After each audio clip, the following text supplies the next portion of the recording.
Hello, everybody. Welcome to the Midweek Mix-Up Podcast, episode 71. This week, we have a motley crew of gentlemen from the Midweek Mix-Up Collective as a whole, as opposed to a normal panel. We are depleted on the regular front with Erwin away on business. We have Boxenberger skiving off, going to watch Batman. I suppose I'll let them off on that front. We've... Pat's a bit drained from work. Good excuse though, because that is a good movie. Yeah, yeah. He put in his sick note beforehand. I need to go to the dentist. Okay, yeah, of course you do. But we have an awesome group of chaps here tonight from the collective, of course. First of all, joining us, Xbox Mick. How are you doing today, brother? What you been up to? Obviously you've had the new adventures and the new season updates for Sea of Thieves as well. We've seen you've been playing that earlier this week with Sightless Combat and crew. How's that been? What you've been up to? Yeah, it's been good. Thanks for the invite. Yeah, we've been like you say, been out doing some of the adventures, taking cyclists through into the forts and guiding him through. Not very accessible friendly, I have to say. No. If it wasn't for a crew of sighted people, you wouldn't stand a chance. But then that is most games, unfortunately. So but he's been having fun. We've been having fun. It's all been good. And as we just see the ghost of Vin just entered the room. Yes. Yeah, we've got a spectral joining us today. He's not real. Vin is just Obi-Wan Vin. He's also upgraded his house. He's moved into a mansion. Yeah. Look, I'm like Rayman now. Look, my arms are also going closer to you. Look. We're still waiting for Elton to make an appearance on that piano behind him. Oh, yeah, wait here. Here comes Elton John. Look, here.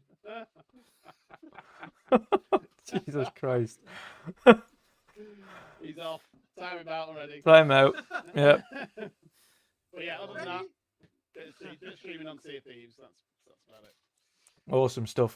And for people that don't know, and you obviously go and join Mick for a collection of streams really where he plays with an awesome guy called Sightless Combat. Sightless Combat is a entirely blind gamer who essentially uses audio and audio descriptive tools built into some accessible games in order to help him kind of distinguish where to move on a map and play video games, of course, with the assistance with some of these chaps as well. But he also works, I do believe. Oh, go on. The chat is saying audio is low, Drew. Audio is low? Is it me that's low, or audio in general? Everybody, they say chat. The chat says everybody. Let's have a quick check. I'll double check. Have a quick check of the old volume mixer here. Is that a bit better? Hup, hup. Barbetruc. Right. See if that's a bit better. I don't know. Fingers crossed. It shouldn't be low. It's showing full throttle on my screen. Okay, yeah. It's in chat, so I don't know, but Yeah. Let chat vote for time. They've also voted for a timeout though, so. they did You gotta before the respect show. people. Give the people what they want. They already did before the show, so. But yeah, so if you haven't seen the streams, it's obviously Yeah, awesome. Just took a listen. It sounds all right for me. Nice. And stuff Sean says it's okay Everyone too. else. Right. Terrific. Oh, yeah. Should be all right, to be fair. It's showing audio's capturing at full, so. They're all here for you, Drew, so it doesn't matter. So. I tell you what I can do, actually. This is much easier. I can go into the mix settings. There we go. I'm going to boost everyone's microphones by up to 200%. 2 seconds. It's got automatic microphone adjustments here, so we'll get that changed. Boop. Right, we're on 200% now. That should come through a lot louder. It's always my fault.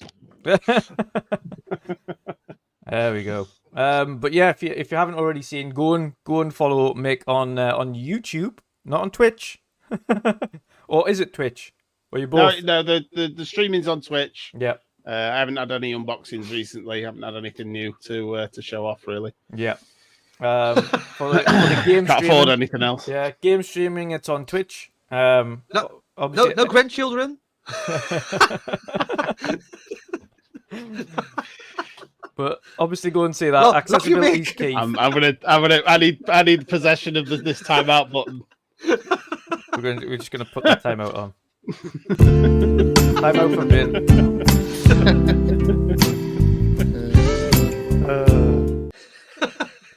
And then we're gonna load it back up again and give him a second timeout in a row. There we go. Double timeouts. But yes, we're high on the accessibility front on ourselves. It's awesome, and again, more games should be more accessible to others. It's never going to be easy to ensure everything is as accessible.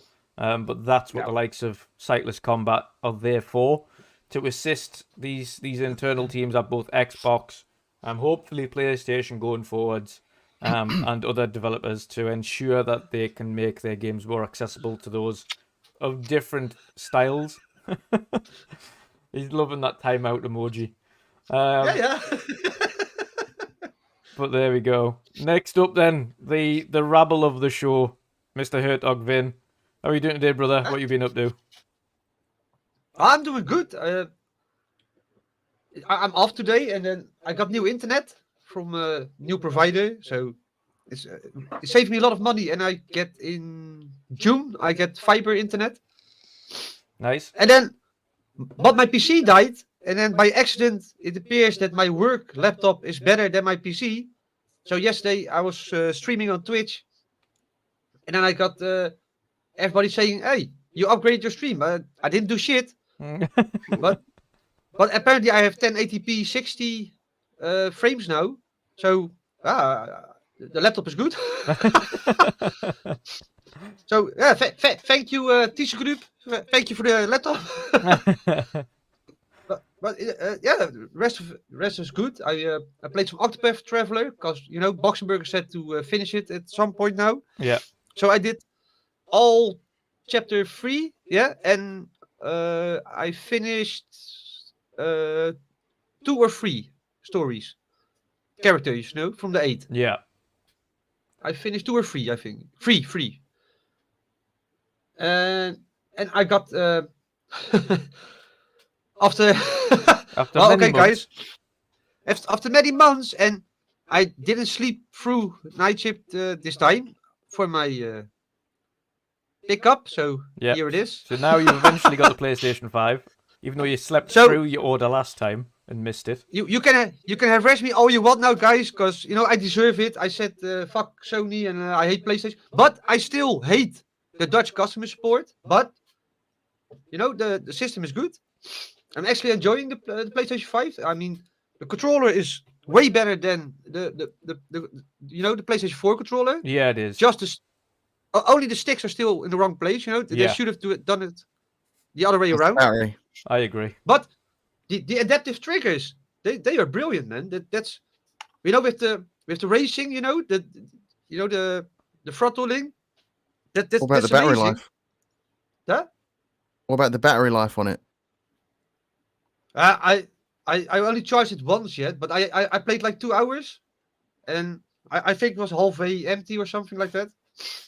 So I think it's okay. I think it's okay, but I haven't played that much. I switched some games, and I played some Astrobot to check out the controller stuff. I played some Spider-Man because that was with the PlayStation. Then I played some Wreckfest because I also have the 3D Pulse headset, so I want to check out the sound of the cars and stuff. So it's good. It's just that my ears or my head, or is too big for the for the Japanese headset. I don't get why you can't use the Xbox headset on the PlayStation or vice versa. But it's still weird. I actually spoke to a guy Wayne today. Does the Xbox not work on the PlayStation? No, and it's what's even terrible is I spoke to a buddy of mine. He's from England as well, Wayne, and he has 2 SteelSeries 7 because you can't use the one. If you buy it for like Xbox, you can't use the SteelSeries 7 on the PlayStation. Yeah, because the 7, they've got the 7X for Xbox and the 7P for PlayStation. Yeah. But like, what the hell? I mean, okay, but I wish the Xbox headset is for me personally better, but also for the size of my head and ears. But you can't use it on either one, so that's a shame. That's the only thing. But the system is good. It's really huge. That's true. I read the stories about it. But it's like an air conditioner. No, it's I have the I have the Xbox fridge, right? So I put it next to it. I was joking, like, is it gonna be bigger? But it's almost it's almost as big. So. But there's some good things. And I finally started playing It Takes Two with my wife. Nice. So and that game is brilliant. Yeah. I am loving it, but it's also hard. Some like the mini game stuff. You know, you have this We hell had fun with tower, them. or is Yeah, it it was a hell lot of tower, fun. tower of hell, or something? Is it? Yeah. I just remember it coming towards like the end of the 24-hour stream, and we couldn't figure anything out. Yeah. And we had We were the just help like, of what is Pat in the going on? background telling us what to do because we were both just standing there like, what are we doing? But I get why it's game of the year, because you know, for me it was Psychonauts, but I'm getting heavily doubted now because I'm finally getting to play it. But it's really, really good, man. Yeah. You know, the dialogue thing between the what's his name? The book of love. Yeah, the Book of Love. But is it Dr. Hanit or something? Yeah, Dr. Hartman, I think it is. Oh, yeah, It was fucking Or something. hilarious. Yeah. Oh Something man, like that. I love it, man. It's this war, you know, with the squirrels and the bees at the beginning. It was like Conker's Bad Fur Day all over again. I love it. I really love it. Yeah, So- it is. I mean, that's what I was saying the last year as well. I said my game of the year was Psychonauts until I'd played through It Takes Two with Jen, and then It Takes Two took over. I was so fond of that game from start Yeah. to finish. Like every level is different. All the mechanics change all the time, so you never get bored. There's always something It was different such to a do. standout game. The only thing I missed at the beginning, you know, with the flying part, was that you can't how you say that, invert controls. Yeah, You know that. So I was so used to like Halo, you know, that up is up, and then I was like, phew, phew, the plane was going all the wrong way constantly. But I love it, man. The game is brilliant, and especially with my wife, you know, it's so realistic for me.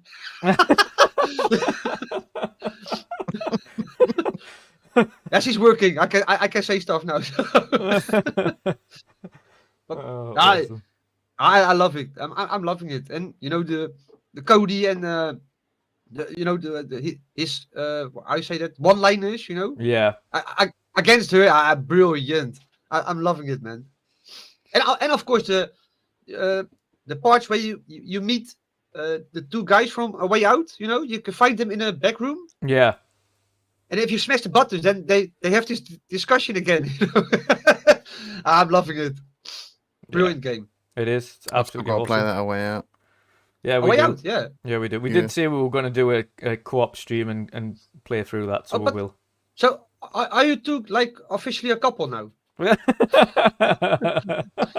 I don't care. I'm from Holland, you know. We here everything is possible. So. Says the man streaming live from Elton John's house. Classic Vin. This is my own house. Look, Yeah. Shiba went to the moon finally. Shiba went way up, so I'm a millionaire now. Mick, remember the Harry Enfield sketch?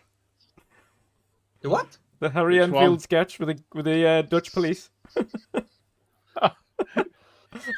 I'm gone. Look, This is my gay lover. Yes. Vin? yeah. Oh, Robin, help me move. See? Yeah. In chat, he helped me move. So this is real. This is Hoogvliet, where we live now. I have the biggest house. This is I have the Hoogvliet. biggest house here. Yeah, if only. Oh dear I me. can even disappear. Look. Anyway, next up, General C. How are you doing today, brother? Or your What are you honey. been up to? Huh? Yeah, not too Is- bad, not too bad. Currently playing Gonna be- Battletoads for Parcel Play. Nice. General Dutch. It's General Dutch. I'm out, Vin. Yeah, but I've been playing Battletoads. Not a bad game. I'm quite enjoying that. It is tough in some sequences in that game. Might even have to turn the difficulty down because of the jump. I can't pull that difficulty. But I put the Parcel Player for Guardians of the Galaxy at the beginning of this week. Not doing too bad that. But I wish on content really. the only thing I'm missing at Battletoads, you know, I love the game, right? But why is there still no online co-op? Yeah. Yeah. I Especially in a It ain't- pandemic. it right? ain't It's- come didn't even into know that that game. No, but until I why? was told. You know, there It's was a done. pandemic. You know, it was a perfect chance to you know. It was upgrade. a small team of people, literally only a handful of people. They did what they could. Yeah, Mm. I And think they we had weren't most of them they on the weren't show. they weren't trained they weren't trained enough to sort of do all of that sort of stuff. So and now it's pretty much. I would imagine that's it for that game. I don't think we'll get any. I think I like extra stuff added. the character dynamics more than I like the gameplay though. Like the banter between the characters. Oh yeah. Yeah, But the I enjoyed it gameplay- up until towards the end, and then I just fell off it because it got a bit crazy. And I just didn't enjoy it. I preferred the original side-scrolling battle sections, and then after that, I was just when it I got a don't bit mind like gameplay though. Just I'm not used to those types of games. Yeah, side scrolling, yeah. So bash 'em up. that's an issue I'm having with it. So I don't think it's a game issue. I think it's just a me issue. But I'm enjoying it. Yeah, you're just not a big side scrolling beat 'em up guy. Yeah, I don't play many of them. Like even throughout my past, I've never really played that So, but- apart from a Power Rangers game back on the Game Boy Advance back in the day when I was like a kid. Yeah. But yeah, not really. But General, into those is types of games. is Possible Play fully back now then? Yes. Yeah, it's back here, and eventually, well, not eventually. I'm probably going to do a stream, maybe even tomorrow, of a live Parcel Play, which is going to be separate from the main Ah, series. nice. And Cool. that's on Twitch or also YouTube? YouTube. YouTube. I've switched to YouTube permanently. Okay, permanently. Yeah, I'm not going to do Twitch, mainly for reasons that I don't really support the management at Twitch because they're kind of biased towards the small streamers when it comes to the big streamers getting away with a lot of stuff that a small yeah. streamer would do that they'd get banned like that for. So I can't support that as much as I like watching people stream on Twitch. I just changed my mind. I don't want to stream there. I'd rather stream on YouTube. But you will watch me then. Oh yeah. we'll Yeah, I support still watch everybody on people YouTube- that on I'm Twitch. following on And me. YouTube, Yeah, on and Twitch you and as all that. well. You as well. But Yeah, but you're It's, on you know YouTube what now. Or the what? hardest part is about because I host everyone's channel when they go live. The problem is all of you end up going live at the same time, and I'm like, for fuck's sake! No. But Nick, you went to YouTube as well, right? I do my unboxings on YouTube, but No. the Streaming's on You, Twitch. I also I saw did. you. Yeah, I did do. I think this. Sea of Thieves. Some Sea of Thieves and stuff. Yeah. It was when I got my graphics. It was when I got my capture card. I was doing a bit of testing and seeing what Ah. worked. So I did a bit here and there. But to be honest, streaming's just much easier on Twitch for me. So It's yeah, like more the idea that you can stream in higher quality on YouTube, and that's yeah, something I there really is want to that. push. Yeah. Is that so? Yeah. Yeah. On YouTube, you can go up. I mean, you can technically. It depends on what your internet capability is and your laptop capability, your computer capability. But you can go all the way up to 4K 60 with HDR if you really want to. Yeah. But it takes I a don't- lot of bandwidth. I don't think. a lot of bandwidth. I don't think people want to see me in 4K. So. I'll be because I want to upgrade the laptop a little bit first. Once I have done that, I'll be upgrading mine slightly to 1440p instead of 1080. I won't go full 4K because I've seen the bandwidth requirements for that, and the UK doesn't have that. The UK the minimum bandwidth for 4K 60 on YouTube or even 4K 30 is 70 megabytes upload. And there isn't a provider in the UK that provides 70 megabyte upload. I think the max I get is like around about 40 or 50 sometimes. Yeah. That's on a good day. Yeah. The guy who fitted my fiber when here said that not long ago, because he saw my room and all the gaming stuff, and he was asking me about it, and he said just a few weeks back he'd fitted two of the fiber cables into one house because the guy was streaming. So he'd had to get two fiber connections, and he was paying two bills just to get the upload. Jesus he was like, Christ. he thought it was crazy, and I was like, I can see why he's done it. Yeah. I said there was more than I'd be willing to do. Yeah. I mean, it depends on how well you're going into it, but yeah, I think Lost Forever's got a point as well. But another benefit there to YouTube is that every stream is recorded permanently. Whereas Twitch, you have to go afterwards, either save it. You can technically highlight an entire stream if you want. Yeah. Or just snip it, or they just disappear if you forget to. That's what I forgot to do with my Halo stream, so they're now lost forever. Yep, gone. I need to start downloading the ones. I don't need to do all of them, but I'm thinking I might do the Sunday streams with Sightless and But just even take if them you- down and put them.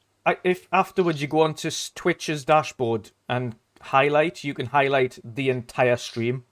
So the full stream that you've done, and it'll save that as a full highlight on your channel forever. So that's Is there a maximum limit to how many you can store? no. Yeah. You've just got to remember to do it. That's the problem. Yeah. I get a message. It It's not a says problem you have to worry about with YouTube. It just saves it. the PS5 controller Whether you lasts like it or 13 not. hours. 13 hours. Yeah, Is that's that? that's what Buddy said. Oh, so what's your experience though? I haven't played 13 hours yet, so I haven't played 13 hours of it yet. I'm on like maybe 2 hours total. I think. That's fair enough. I wanted to play today, but you know the new internet provider came a bit late. Yeah. And then everything was set up, and then my kids were out of school already. Yeah, fair one. Fair one. Yeah. Let's get into today's topics then. Yeah, kids, not grandkids.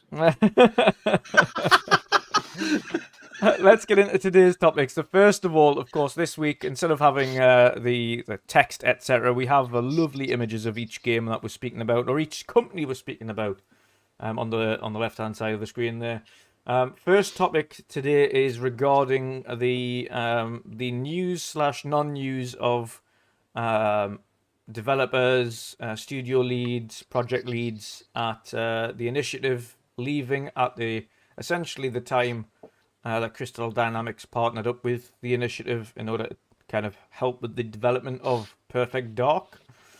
Of course, more and more developers, around half of the either devs or senior leads at the initiatives has left or moved on, either within Xbox Game Studios or back to Sony or elsewhere within the industry. There's many factors within this, of course, that we look at. Before I give my opinions, I'm going to go over to Mick first of all. Mick, if reading any of this news from the outside and looking at kind of the development, are you at all concerned with what you've read or looked at so far as to the news that's come out about developers leaving or have left? More to do with the volume of developers that have left? The volume of them that have left suggests to me that none of them were under that longer contract. Yeah. You know, if it was one or two just like leaving, they could have possibly have, you know, got their way out of their contract for some reason. But because is it like 12? Yeah. Something like that. The fact that there's like 12 of them that have moved on kind of suggests to me like none of them are under a very long-term contract. So it made me wonder if this initiative thing is more of, to give it a Marvel spin, it's more like, you know, because they're all like these people that have done things for people like GTA and Red Dead and stuff for, you know, Sony's like God of War and all these other things. These people are obviously very, very well known in the industry. Yeah. They've probably got very, very high price tags to be that, to, you know, to get that job. So are they more like the dev equivalent of the Avengers, where they just assemble to sort of come together to just sort of like put the basic blocks together and then just move on? You know, they've done their job, they've left somebody else to keep the peace and carry on and moved on. It's the quantity of them that makes me think they can't have all been under very long contracts. Yeah. So maybe the plan all along was just for these people to come along, do what they need to do, and then, like we've seen, they brought in Crystal Dynamics, and they've been shown what to do and what they want from it, and they're moving on. That's it. We've done our bit. Now we can leave you to it. Yeah. That's my thought on it, because we don't have much in the way of an explanation as to why. It seems a lot, and it's not like they're working for Activision, is it? You know, it's not like they're in a bad workplace. Yeah. We know from what Phil's said and what other devs that are working within the Microsoft umbrella, they've all said it's great. We just get to do what we want, and we just don't have to worry about putting money in the meter to keep the lights on. I think a couple of them said that it felt a little bit too hands off for them. So I think a couple of them might have had an issue where it was a little bit too laid back for them, and they might have worked in or preferred to work in more higher pressure scenarios where they had deadlines to work to. Well, they can give me a job if they want then, because I'd be quite happy to just chill out and do a job like that. If it's that chilled out and laid back that they're worried about, they want more stress. You're like, well, I'll take your job if you want. You go do something else. Yeah. Well, apparently there isn't really. They don't enforce any deadlines on them. They just want them to get into it, get creative, and when it's ready, it's ready. They're not really enforcing kind of set deadlines, and they're not really concerned whether or not they're achieving any set deadlines. They're just more concerned that they're putting out a good product. But some of the, and obviously this is, I think, mainly because some of the guys that are working or have joined have worked at big studios on big franchises. And I think they're possibly used to a certain work dynamic. Which you can appreciate. Obviously, if you've been working to set things where you're like, right, this is when we need it out for, this is what we need to do, this is the plan, this is this, and they've got some kind of structure in place to then go to Microsoft, who essentially went, no, we don't have a structure. You just create your game, have fun creating your game, let us know when it's ready. Am I the only one that looks at that and goes, wow, okay, that's great. It sounds good. It sounds great to us. Sounds amazing, doesn't it? I wish my job was like that. I know. I think, you know what the issue might, and I'm just thinking devil's advocate as well, issues might be is too many big names in there with too many clashing ideas. Specifically from different studios, they might have had a few issues where they were speaking... essentially trying to, this is my idea, this is my idea, this is my idea. And then they're all clashing together and kind of getting in the way of each other, trying to put things forward. That could be an issue between some of them, but I can't imagine that's half of the team have got that same perspective. No. I'm very much on the same line as you. Maybe 4 of them might have had issues with the work type. I wouldn't say work ethic, but maybe it's just the way in which the studio was managed, or didn't like the extremely hands-off approach. Maybe they wanted a kind of middle ground where they wanted a little bit more of a, like, some kind of deadline to aim towards. Like, what have we got? Any certain scenarios? Have we got any certain limits? And then also have we're not getting involved in the creative, you just get involved with that and let us know when it's ready. That I can understand a couple of them, but not all of them.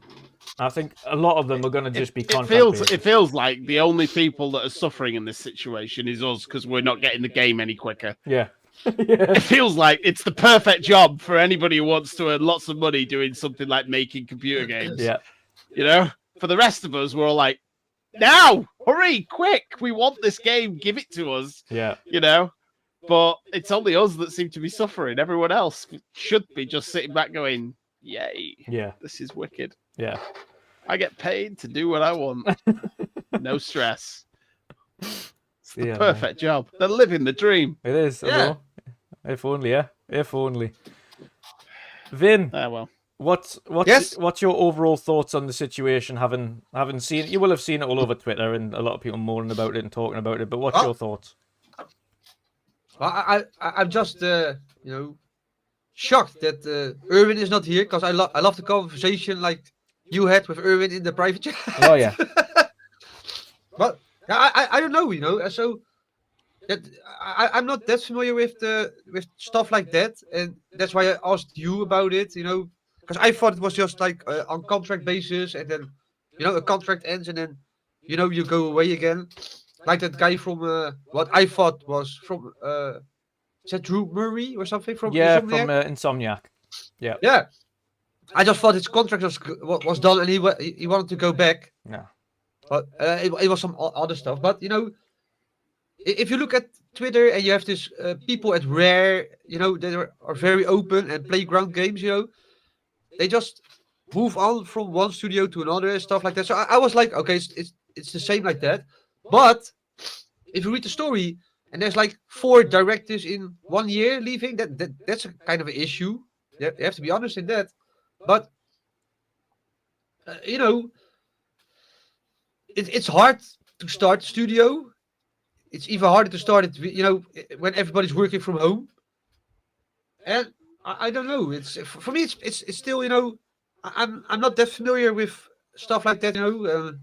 Yeah. But just to comment on that, I think I was listening to Jez and Rand on Xbox 2, and I think it was Rand that said you can see why Microsoft and Sony, as much as they like to say we organically grow, our thing is they're not. They are buying, and they have always bought studios. Yeah. There's very few studios that are organically grown because it is so hard to organically grow a studio.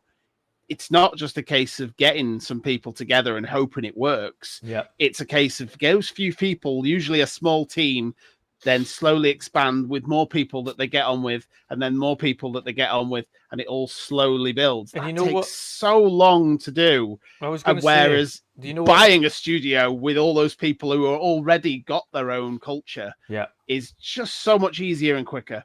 So You know what? You know, What would like, be even harder in that situation as well is the fact that it's you're essentially trying to grow a AAA studio, which doesn't happen because all AAA studios that are on the market now started from indie started as and indie grew games, and indie grew devs, and yep. grew to a certain perspective, and now they're AAA, but it takes a long time. Mhm. yeah, but you know what? You know what I think? Another factor is they're also trying to bring in talent to a studio that has no portfolio. It's like, come and work for us. Yeah. We've all previously worked at Sony and at EA and at BioWare and at this and at that division and blah blah blah blah blah. And this is our portfolio, but the studio has never created a game. Do you want to come and join our project? Yeah. Yeah, but you know what I think that also the issue is with the people on Twitter now is that Microsoft is too silent at the moment. And now people are looking for news that isn't there. The problem you've got is it becomes more of a magnifying glass on Microsoft being quiet when Microsoft have been absolutely smashing the news down people's throats last year. Yeah, last year, but this year it's quiet. And Well, that, I mean, you think say that's- quiet, but they also made a beginning $75 of this billion year was pound busy as purchase well. this year. Yeah. Yeah, it was quite noisy. Yeah, they started the there's year gonna be off buying quiet Activision. points.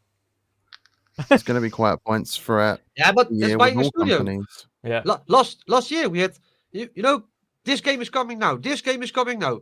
Yet E3 was brilliant show, and there was this constant, how you say, coming of games. Is that?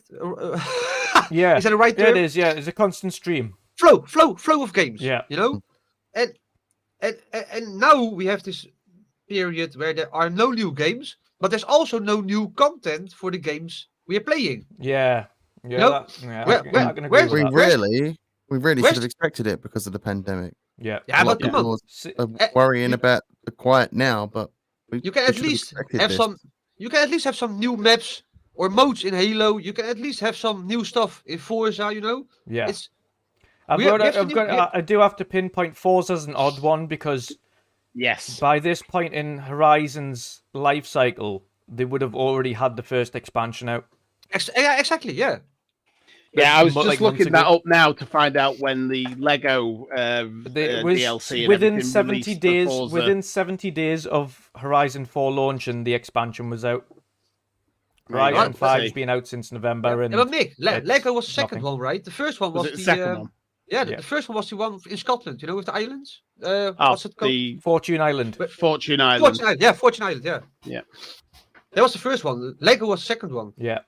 But yeah, 70 days it took them from point of launch to launch on Fortune Island. But yeah, we are 4 months into it now, going on 5.5 months since launch, or 4 months since launch, and no expansion yet.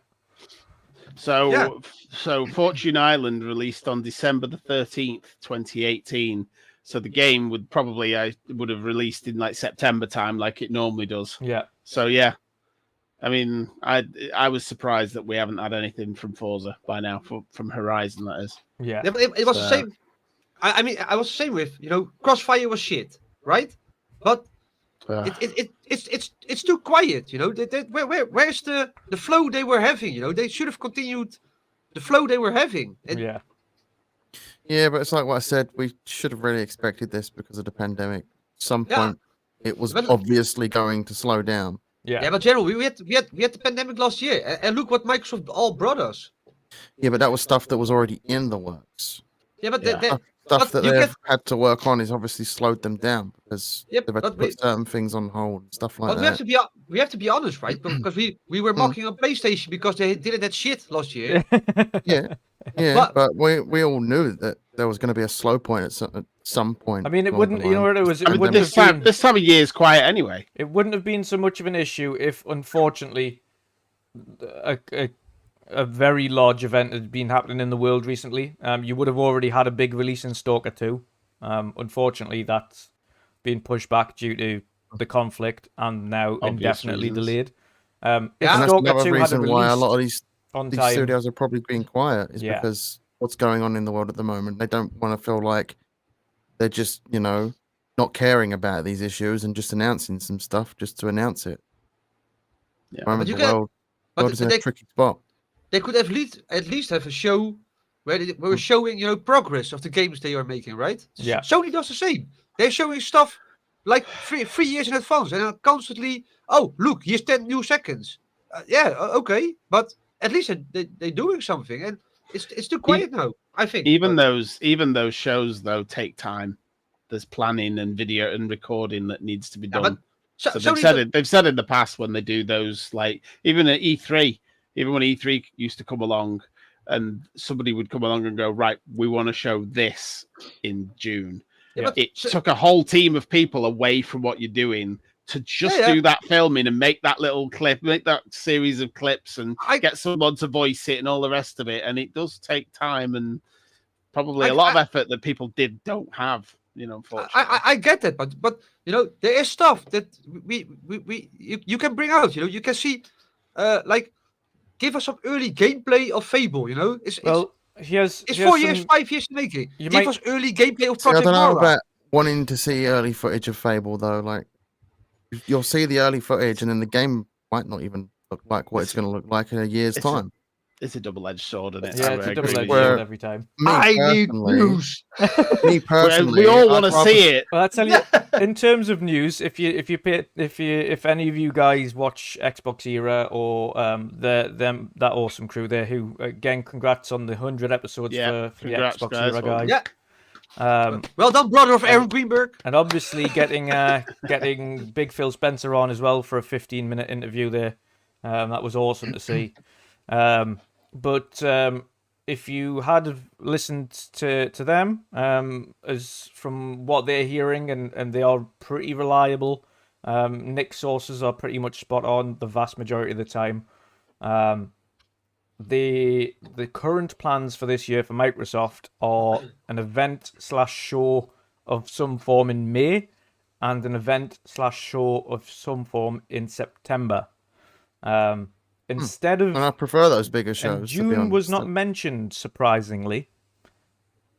So May might be the June. We might have a And I slightly don't- earlier one, I- and then another second version, or a second, like an add-on to that, instead, a bit like a summer showcase, like we got a couple of months, like year back. Who was it with? Was it Ubisoft that split theirs Yes, into like 2 or 3 shows 3 shows or something. over yeah. like 2 or 3 months? Yeah.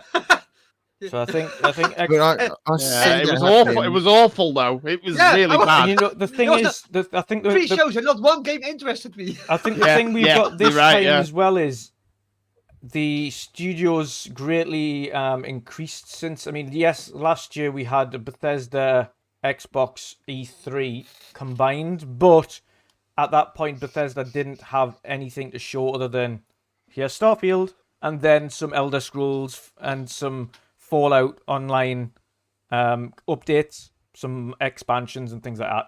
There was nothing to show from them. This year, however, different kettle of fish. You now have all of the teams from Bethesda with their additional projects and all of the teams at Microsoft Studios. So my thinking is potentially 2 separate shows. A Bethesda show showcasing their items at one of these, and an Xbox show showing their items. And I fully expect it not to be in June because I see a lot of companies wanting to step out of that E3 shadow. Yeah. And one of the companies that we know isn't doing a showcase at all this year is EA, who have advised they are not doing any showcase. They are just essentially, good night, little one.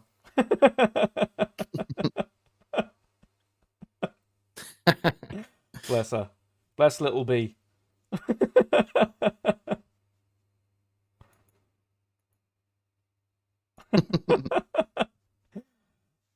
One of the shows that we know from EA, sorry, they've advised that they're oh god, he's just Guess he's still in Europe. He's just wiped shit all over himself. Oh dear. Never mind. Anyway, I'm out. yeah, he's definitely getting a timeout wearing that. I'm gonna put it on for the entirety of him wearing that. There we go. But yes, EA has said that they're just essentially, when the games are ready to show, they're just going to put them out and put like little kind of gameplay events on for those games as and when they're announced, as opposed to doing a full-on showcase in June.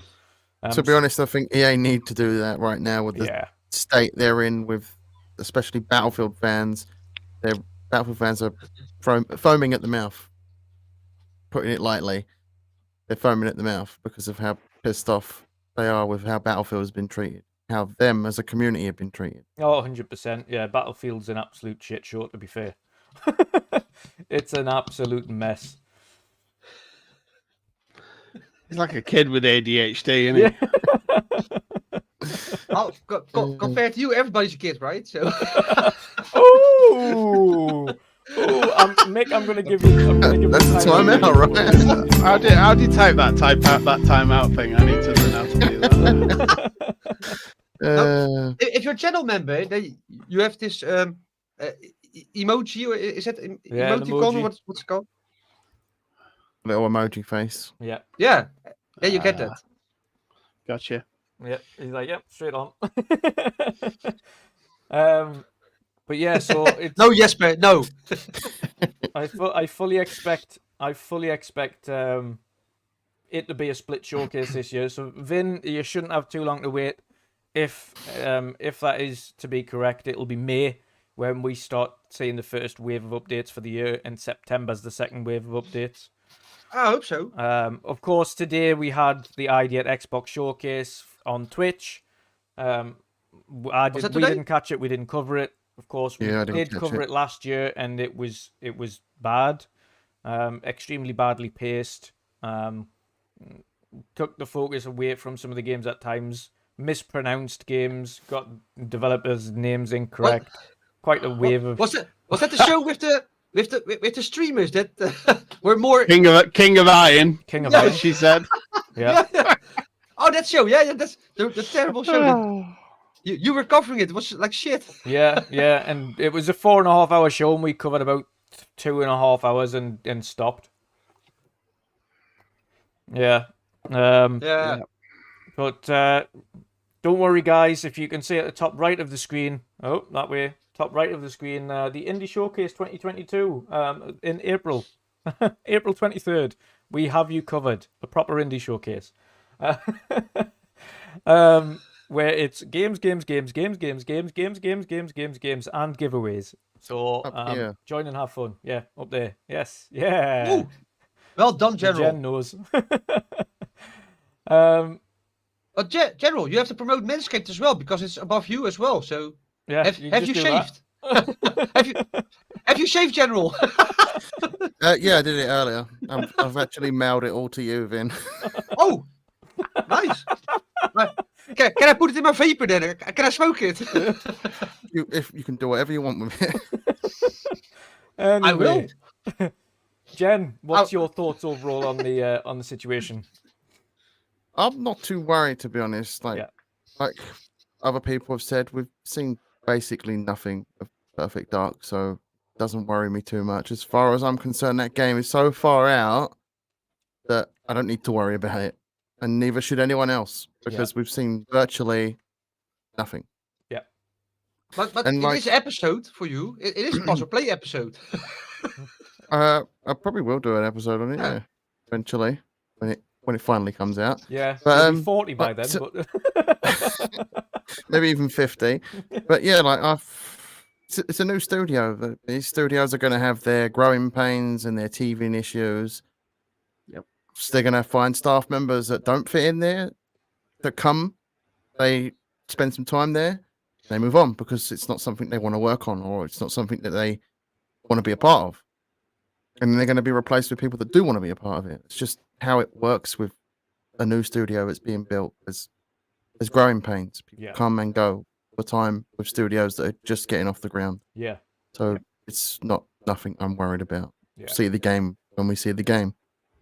Yeah, I agree. Well, see, the reason I am absolutely zero concerned, and I don't know, and this is why I put the fear-mongering thing on Twitter, which quite a few people agreed and other people grossly disagreed, but that's an opinion. Everyone's allowed one. I'm not bothered if you disagree or agree. That was my opinion, but the fear-mongering to me comes from the fact that people are now concerned about the health and of studios. And how many people are working at studios and doing studios and things, and not one of them mentioned the state of the game or how the game would come out. And if you actually look into it, they've got the perfect developers working on a game anyway. Like, I fully trust Crystal Dynamics to put out a really great product. No matter what the Tomb Raider. I mean, Tomb Raider is still my favorite sort of trilogy of games in probably the last generation. I was going to say, if in terms of working with a female lead character in an action adventure shooter game, they've had that for an entire trilogy and put out one of the best Tomb Raider trilogies that have ever been out. Oh yeah, the polish of it. Shadow of Tomb Raider was brilliant, man. Yeah, exactly. Yeah, I think a lot of people worry about the Avengers. Yeah, issue. but even saying that wasn't down to Crystal Dynamics. That was down to that was Square Enix telling them it was going to be an in the online background, game, telling them what to do. Yep. Yep. Exactly. and actually, that Avengers game, if you just play through the campaign, it's actually pretty good. Was all right. It's got a really good story, and you get through it, and it's fun. It's when you get to the end game and you're going to do all that sort of grinding to get to different levels. That's when it dies. I don't agree with that. Story-wise and gameplay-wise, it's an okay game. Is that Camilla Khan or something called? Camilla Khan or something? Yeah. She annoyed me to the fuck that I didn't want to play the game anymore. That she was badass. She massive arms and smashed it. It was She was annoying. Yeah, she was good. You wouldn't complain if you could do that, I tell you. Oh dear me. It depends with what body parts. So flip it out and slap it down, mate. Yeah. Every day I'm swaffling. Time out, please. Dear God.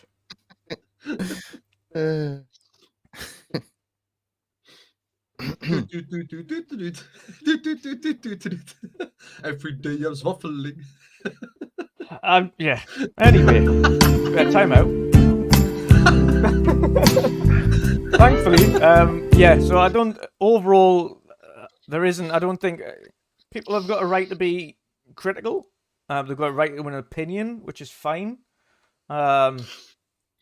Also got a right to be concerned if there's something to be concerned about when it comes to the game itself. I think if people actually know the pedigree and the capabilities of Crystal Dynamics, then you won't be concerned with what is coming out with Perfect Dark and when it'll show. Graphically, it'll be beautiful. Tomb Raider was absolutely stunning. The entire trilogy it got better and better, and it was one of the best performing games that was on any platform. The level of fidelity and the level of detail that was in those games was just stunning. The audio was brilliant. It was a really great trilogy of games for Tomb Raider. So in terms of quality, that's the reason I am absolutely zero concerned about Perfect Dark. With regards the initiative, personally, I've mentioned this before. It's a new studio. They're trying to build a AAA studio from scratch. It's 3 years old, or the best part of 3 and a bit years old now. That's it sounds like long, but it's not. The vast majority of AAA studios have been around the best part of a decade, if not longer. And they've grown from small all the way up. And if you have a look at even Ninja Theory, for instance, they were 20 heads when they created Hellblade 1. They came on to Microsoft eventually, a couple of years later. Even that, before that, they'd made several games beforehand. Enslaved Odyssey to the West was one of them. They'd worked on a number of other games, or at least co-developed a number of other games. Prior to that, quite a few. And then we look at how they've increased since they've been with Microsoft from that 20 heads up to 50. Now they're sitting on around about 150, 200, including support staff. So they've grown. They've got a brand new studio. That's what is organically as organic as you can grow a studio from being an indie developer to a AAA studio. But starting off as a nothing and then trying to build a studio directly as what they quoted, a premium quadruple A studio, which is essentially we're building it up with the biggest of finances, and trying to then get the best quality staff in. Turns out it was far more difficult than they'd possibly imagined. They got a lot of great people in, but they couldn't get enough great people in, and that is painfully obvious. And they've even said it ages ago. It's hard right now to get the people that we need in. Whether that's they were too ambitious. Where they want to work, whether it be from home, not from home, whether it be their circumstances, whether it be where they're currently working, what projects they're on, whether it be personal situations, or simply just don't want to work there. It's as simple as that. Some people just don't want to move if they're happy with where they are. There's no amount of money you can convince somebody, and you can throw money at a situation. Doesn't mean they're gonna want to move. If you're perfectly happy and you don't want to rock the boat, and you're pretty comfortable in your life, why would you? Yeah, you've got a good thing going on. But there's also an amazing amount of, let's say, competition in the market now. Whilst Xbox are also growing and investing in talent and investing in people, so are all of the Sony studios, so are the Nintendo studios, so are the Amazon studios and the Google studios. So all of these developers that we're speaking of, and then you've got third-party studios in between, your Ubisofts, your Activisions before, obviously Microsoft were going after them, your Japanese studios, all of these, your EAs, all of these are all trying to poach the same talent you're going for. It's not going to be easy. It's not going to be straightforward, specifically in this current market. So, it's teething issues. Yes, it's being highlighted more because, unfortunately, earlier again, this is what we talk about sometimes with Microsoft, and this is on their front. Sometimes they say too much. Sometimes they don't say enough. And I don't know where the original terminology for quadruple A studio come from. And I don't know where it was a LinkedIn profile thing. So it was when they were searching for people, they listed it as looking for, some of the top people for a triple A studio. Quadruple A. And apparently that was long ago erased from that LinkedIn post. Yeah, so. I think they actually removed it not long after they posted it. So. Yeah. LinkedIn is also Microsoft, right? It is now, yeah. Yeah. It has been for a long time. Yeah. Okay. But yes, it's their own issue. That putting something that up, it's going to be magnified intensely as soon as something happens. People are going to look at it with a fine-tooth comb. As soon as they say it's a quadruple A studio, they're just like, really? Really? Is it now? So if anything happens, then of course it's going to get backlash. Unfortunately, that is the case, and this is sometimes why Microsoft are really forward with information, and then other times they go deadly silent because they make some silly mistakes like this at times. Yeah, but everybody knows there's only one quadruple A studio, right? The Sega. Oh. Easy. It's Sega. Dear Sega. God, yeah. Are you going for a timeout record today? Oh, I need 10. I promised Miss Joanna Dark I do 10 today. So Dear God. how many am I on now? I have no idea. 5 or 6, maybe. I lost count. What? I've run out of fingers to count on now. Yeah, but Miss Joanna Dark asked for 10, so I'm going for 10. Need for 10. Skillbound. I haven't used the past 10. Oh god, there it is. That at least counts for five in a row amounts. I've done it, Joanna Dark. I've done it. Anyway, next topic. Speaking of, Before you move on, let's see some likes and some sharing out there as well. yes, yeah, thank you. I 25 always likes. forget We to can do that, better Nick. than that. I always forget to do that, so thanks for reminding us. Yes, if you are enjoying the show, if you enjoy our topics, our conversations, our silliness, our humour, if you enjoy what we do, help and support us. You enjoy the timeouts. YouTube has not been kind recently to creators. The notifications aren't getting sent out properly. Sometimes they don't get sent out at all. You get them the next day, the next week sometimes. It's not great. So do us all a favour if you can. Please drop a like on the video and also share it out. And if you don't already, please subscribe. If you don't do that already, it is free to subscribe. It's free to share it out. It's free to like it. Of course, we hope you enjoy the content. If timeouts were likes, we'd be dominating YouTube. Oh, we would be, yeah. Yeah, exactly. If you want to see more timeouts for Vin permanently, just make sure you share this out. Smash that like button. Yeah, smash the like button, share it out. We'll just put a giant timeout over the entirety of his camera for the entire of next episode if this gets 100 likes. Oh yeah. Oh, you can do it, guys. Come on. You can do it. We got this. I'm at 500 anyway, so come on. Oh dear me. But yes, thank you very much for that. Of course, this podcast as well is sponsored by Manscaped. Of course, you can get your awesome shaving products. Of course, with me, I do not shave this, but I do shave this. Yeah, you can get your awesome shaving products with a 20% off discount with the code MWMU. So that's Midweek Mixup MWMU at manscaped.com, and that includes free shipping. So obviously go over to Manscaped and get your awesome products there.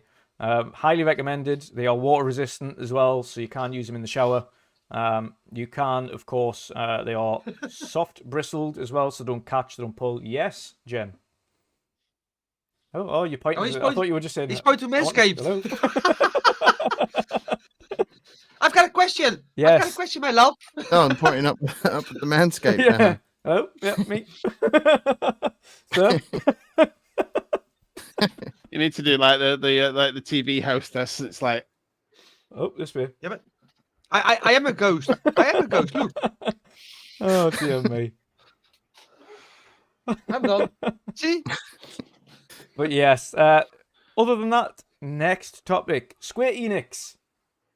Of course, as of late, and it has been it's something that I've seen a common trend. Square Enix used to be pushers of, let's say, technology, pushers of visual fidelity, when it comes to showing off capabilities of engines or pushing the boat out with regards to fidelity in engines, like Nvidia's hair physics when that first was announced in Final Fantasy, before Final Fantasy 15 came out. They were showing off the hair physics in that in a tech demo and really pushing the boundaries on it. Going for visual fidelity. Then we've seen Final Fantasy 7 Remake, which was a beautiful game, of course, on previous gen. And then we see it come out on PC with significant pop-in issues. But Final Fantasy 7 Remake isn't the issue here. The issue is the quality of some of the games that have been putting out recently, such as Strangers of Paradise, a new game that's just been announced there, and several other of their new titles, which seem to have taken a rather large step back into previous gen territory for next gen games. pumping out in vast quantity of numbers for games. So we're talking this year alone, they've got something like 5 or 6 titles coming out at Square Enix. And again, next year, several more. We've also got some long-term projects like Final Fantasy 16. We've also got Forspoken, and a few others that have had to take a little bit of a pause to ensure that they're polished and ready to go. I think Forspoken has had its delay, and that was pushed back a little bit. But some of the other Japanese-based non-Western studios, because let's face it, they've been saying Western studios are underperforming every time. But those same Western studios outperform the Japanese studios when it comes to sales figures. Looking at you, Square Enix. The bias towards the Western division compared to the Eastern division is stark, considering the quality difference. So when they're getting their Western divisions, just go ahead and sell their Western divisions. Yeah, because they're not appreciating them. Oh, definitely not. Well, Crystal Dynamics is key to that. Yeah, go on. Question. Yeah. So yes, Crystal Dynamics is obviously working with Initiative. Yeah. Making thingy, but isn't Avalanche also a studio of Square Enix's? Yeah, I do believe so. And they're making Contraband. Correct. So is that 2 studios that are essentially Square Enix ones making exclusive games for Xbox now? Yes. That looks like a pattern to me. Yep. This is a thing that we've been here for quite some time, and we fully believe that Square are looking to offload their Western division and get rid of them. Really? Give me a decent Just Cause 5, because 4 was awful. Yeah. 3 was awesome. The reason Xbox are also working with the likes of Crystal and Avalanche is essentially a trial basis to see how they work together. If it goes well, then future potential purchase. What is Eidos Montreal Eidos working Montreal. on these days? That's the old. That's another one of theirs, isn't it? It just worked on Guardians of the Galaxy, so yeah, whatever they're working on, I don't expect it to be a sequel to Guardians of the Galaxy because no, that feels like a standalone. Square Enix are not treating them right. I think the game did quite well. Be interesting to know what they're working on next. Yeah, if that happened to be another Microsoft exclusive, yeah, I think it's in the bag, isn't it? But yeah. But yeah, so it's the key thing is here is obviously the critical reception to a lot of their games that they've put out recently. We're talking in the 60s. So 3 of their recent releases, including on Switch, Chocobo GP, which was released on Switch, was a 60. Are you pointing at my name or? No. He's put his hand up. Oh, you're actually Please, asking sir. a question. No, but is it? You don't want to get any more timeouts. Is it Eidos working on the new Tomb Raider? Then Let's have a look. I don't know who's working on the new Tomb Raider. I'm not sure. Is there a new Tomb Raider? Yeah, they do Tomb Raider with Crystal Dynamics, right? Together. Eidos Montreal is also in the credits always. Yeah. So aren't they? Maybe they're working on the new Tomb Raider because it's been like 4 or 5 years now since Shadow to Tomb Raider. Yeah. Maybe they're working on a new one. Well, we also know that Crystal Dynamics, it's not the entire Crystal Dynamics team that's working with the initiative. The focus of their team is working on a project. So there's a good possibility that the next in the Tomb Raider franchise is possibly being worked on. Whether that remains Lara Croft is another thing, though. Whether it's just looking on Eidos' website, there's actually a thing on their news page that says our experts presenting at GDC 2022. So that's in March. Okay. March 21st to the 25th. Right. So we may find something out what they're up to there. It's about time. We need a new Tomb Raider. I can't even see it being Laura in the next Tomb Raider. I think it could be a daughter or something. No, because if you look at the ending, without spoiling, but if you look at the ending of Shadow, Yeah, so Yeah. it's still Lara. it's still Lara. If Yeah. it's another one, it'll still be Lara. I can't spoil, of course, but if you look at the ending, Yeah.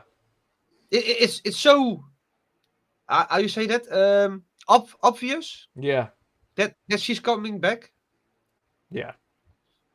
But what have you done, by the way, with your beard? Because I only noticed now. But yeah, have you made like this? Yes, this is a plot. Oh yeah. See, okay. Have you? Is that the Viking ring in it then? It is, yeah. Ah, nice. Is that also from Manscaped? No, that's not from Manscaped, no. Oh. That's from my other sponsor, Grimfrost. But did you shave the rest of your beard then, or is everything in there? Oh, everything's just pulled into there, yeah. Oh wow. They're hiring a lot, by the way. There's a lot of hiring positions, Yeah, they are. so they're up to something. The key thing for me, and the question I've got for you guys, is obviously Square are very seemingly floundering with a lot of their recent releases. Oh, I see floundering. Yes, you know what floundering means now. Yeah, I know. So yes, do Square need to take a step back and go and really kind of refine some of their games again? I want to start with Vin this time around, because you play a lot of a lot of Japanese games, a lot of Final Fantasies and JRPGs and things like that, and obviously Skies of Arcadia is one of your favourite from all time. Yeah. Naturally, that being obviously it's a Sega game, but in terms of JRPGs and what Square are known for originally, which is of course Japanese RPGs, do you think they need to take a step back and really refine what they're doing again and actually focus on polishing their games up? Well, that's a tough one, because I was really enjoying Final Fantasy VII Remake. Yeah, That I think they did an awesome job on that game. yeah, But the problem might be that it's only on one system, yeah, only on PlayStation, so they could just make more of their games multi-platform. yeah, But I'm not a huge Marvel fan, so I get why the game didn't sell. You have to be a fan of the genre, to like the games. But Outriders for me was a great game, but that also flopped, they say. yeah, See, I think Guardians didn't sell well because of the reputation that the Avengers game had. A lot of people were like, do we really want to take the gamble and get another half-baked game? That's maybe. All live service, and it turned out to be a great game. Yeah. Without maybe. all that live servicey crap. But they can still make games. I mean, Final Fantasy VII Remake is great. yeah. But one of the things I don't know. It's one of the things I don't think they're dead, but they're just making some weird decisions on some points. Yeah, yeah. In terms of the studios as well, that I've noticed within their, specifically within the Final Fantasy section of their studios, if we're talking about either mismanagement or clash of ideas or anything like that, if you have a look at the amount of times, specifically even with Final Fantasy 15 and Final Fantasy 7, the lead director for the studios changed throughout the course of the production. It's usually 3 or 4 times every time. They change the main director or change the director entirely, and right near the end or halfway through. And then the games end up sometimes in limbo. Like Final Fantasy 15 is actually, I think that was like a 10-year development cycle. It was originally meant to be Final Fantasy, what was it? Yeah, but in 15, there's this huge difference where you can see the change of the director, right? Yeah. You have this huge open world part, and then I think it's about 70%, 75% in the game. Yeah. You go into this like Venice type city, And then it's like the old classic Final Fantasy. There's one route and that's it. Yeah. But for some reason, I don't. That's the part I don't get. I mean, the Japanese studios, like Sega, they don't remake Shining Force or make a new part. They don't remake Skies of Arcadia or a new part. Konami failed big time with Suikoden, and now there was this Kickstarter project, Ayuden Chronicles, that's coming to Xbox as well. Yes. And they had their goal in 3 hours for each platform. That's PlayStation, Xbox, Nintendo Switch, and PC. Yeah. It's the spiritual successor. It's the same director as Suikoden, Yeah. but they can't use the name because Konami owns the right. But Konami needs the money, Yeah. and they let it slip, And I really don't get those stuff. They're all making these huge mistakes constantly. It's same with Sony. They have the what's it called? The Legend of Dragoon. They have Dark Cloud. They have it in their portfolio. They don't do anything with it. I don't get it. And Square Enix does the same mistakes. They focus on a couple of games. Yeah. And they have so many options. If you bring it multi-platform, if they see what Ayuden Chronicles on Kickstarter does, there is a market for it. Why not use it? But why be so arrogant to think you know it better than what the audience itself what they want? Yeah. Yeah. I agree. And Personally, I think Sega does the same. Don't get me wrong. I love Sega. I mean, that's not like a secret for me. But they have the same problem. Shining Force, Skies of Arcadia, you name them. Why not? Why play so safe? Why? Everybody's asking for it for years now. yeah. Suikoden was the same. Konami said, no, we don't want to make it. There's a Kickstarter project in 3 hours. There's enough money to make 2 games. Yeah. How? and then Konami goes, oh shit, we're going bankrupt. We need NFTs. No, you don't need NFTs. You need good games. Fuck off. Exactly. Yeah. Yeah. Exactly, mate. Exactly. I completely agree with that. No, NFTs aren't going to fix your problem. Good games No. will. Yeah. I love how, like, right now, the talk about NFTs has gone right down. Yeah. Because it's God, for it's that. because it Great. was trying to be used in the wrong way. Like NFTs were never meant for that. Never meant for that, and they're trying to make it something that it's not. There's one company It that goes. seemingly felt like it came out of nowhere, though, that whole NFT talk. And then it came out of nowhere, and there was a whole noisy bunch of people, and it vanished like that recently. Yeah, but there's one company, that would do it. That's EA. Yeah. That's a company. Oh yeah, EA will that- definitely implement Yeah. NFTs. 100%. And probably Ubisoft as well. Yeah, NFTs. Well, Well, the next Ubisoft the are already next, selling like, NFTs. The next that's the rounds of problem. like Are they FIFA's, already, yeah? FIFA's and Maddens and things like that. Well, instead of having your trading card system, it'll be all NFTs for your pro clubs Yeah. and all that. Ubisoft have malarkey. their NFTs called Quartz, Ubisoft Quartz. Yeah, Quals? EA are reluctant to jump in on it at the minute because they've heard a lot of backlash. But if you think they're not sitting there thinking, money! Let it die down, and then when they're not looking, we'll sneak it in. Yeah. Yeah. I completely Oh, agree. but like Dutch says, is we can't have loot boxes in Europe. Well, wait, we have an NFT solution. Woo! You can still spend billions of euros on us, and we still get the money. Just For name shit. it That something did- else. Who was it that did the NFTs that were basically loot boxes? Was it Atari? Might have Possibly. been Atari. Are they still something a like thing? that. I don't know. I don't know. Atari died. Atari died with the Atari ST for me. It was one of the companies tried to do some sort of NFTs about a month or 2 ago, and That's what. it was like, buy this NFT and you can gift it to a friend. It's like a loot box, and you get a random fucking NFT inside. one- Who wants that? There's one game company. If they're gonna do it, they be the biggest company in the world. That's Nintendo. If they do it with the Pokemon shit, the Um, mobile game NFT. Please stuff. stop right there, because they will hear this and they will do. Yeah, yeah. No, It'd be don't give 'em it'd any be your ideas. I'm fault. out, Vin. No, because I said Nintendo, so now they're gonna sue Drew that I used the word Nintendo in this show. So. Yeah, yeah. You said it like 3 times now. I'll just Nintendo, read it. Nintendo, woo! It's a me. Yeah, God. I know. I'm just going to use now this you're every time Din catchphrasing. talks from now on. I There we forgot go. you had We that. turned him off. Yeah, he's got a swear word sensor on here. The General C's got a nice swear word back. sensor on there. He can block you out. Nintendo timed me out.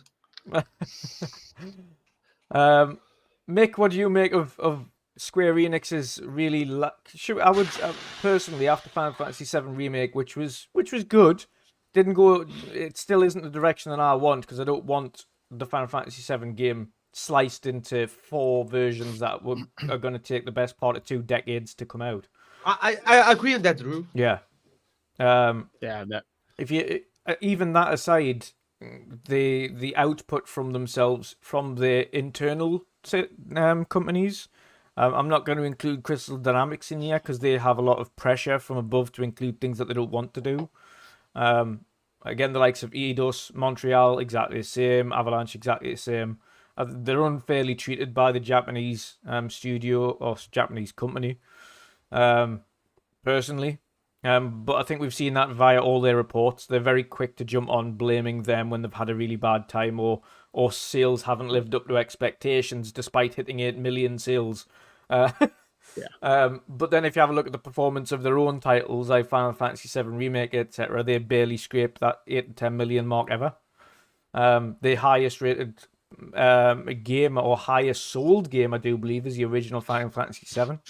So it shows you, regardless. I mean, Final Fantasy 14, a little bit different. It's a highly acclaimed MMO online game that has apparently got a better campaign storyline than any of the mainline franchises have for a very long time. That's worrying. That your MMO is producing better story content than your single player story based content.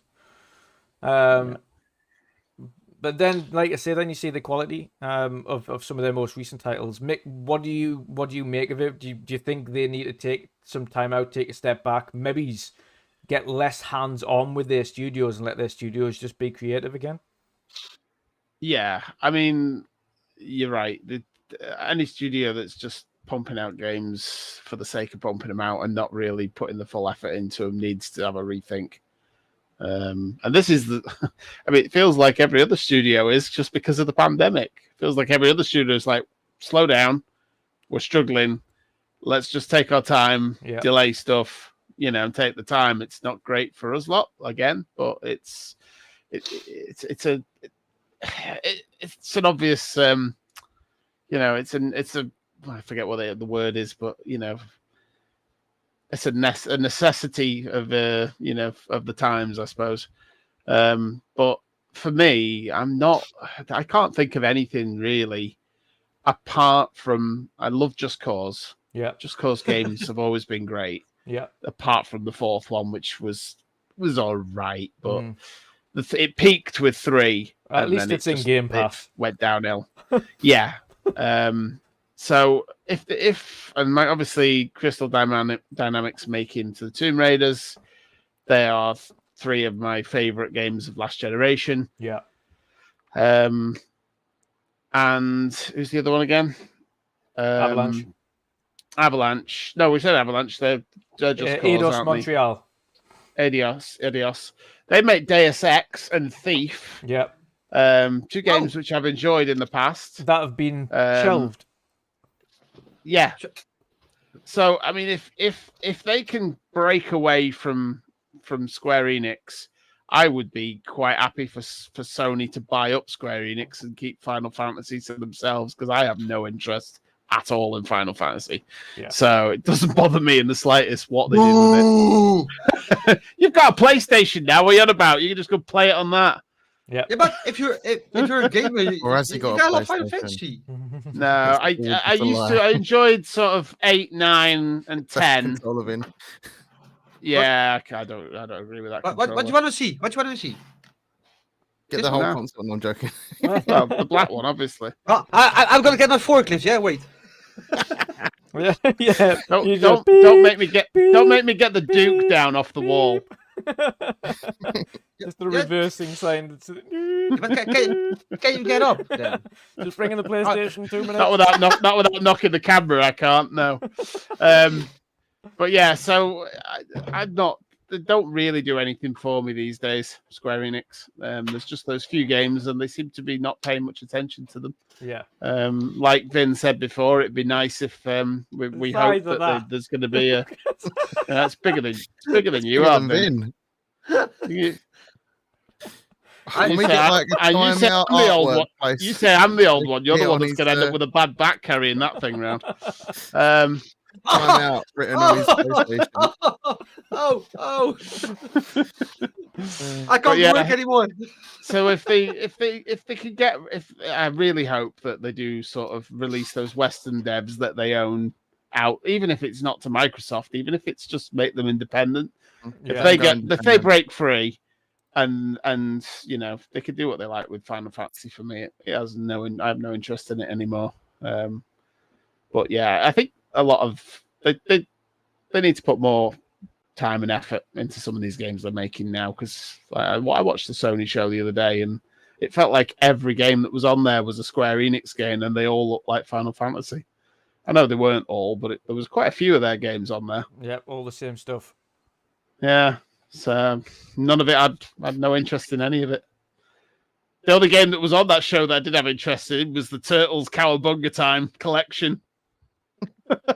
Yeah, I was like, having that, arcades, get in. But Lost Forever Place, if they do that, NFTs for Skillbound, and then the game comes out, I will buy Time it. him out. No, Time him out. Get rid. Skies of Acadia NFTs next. You had to remind him. Well, General, I was going to say but General, there was this thing, right?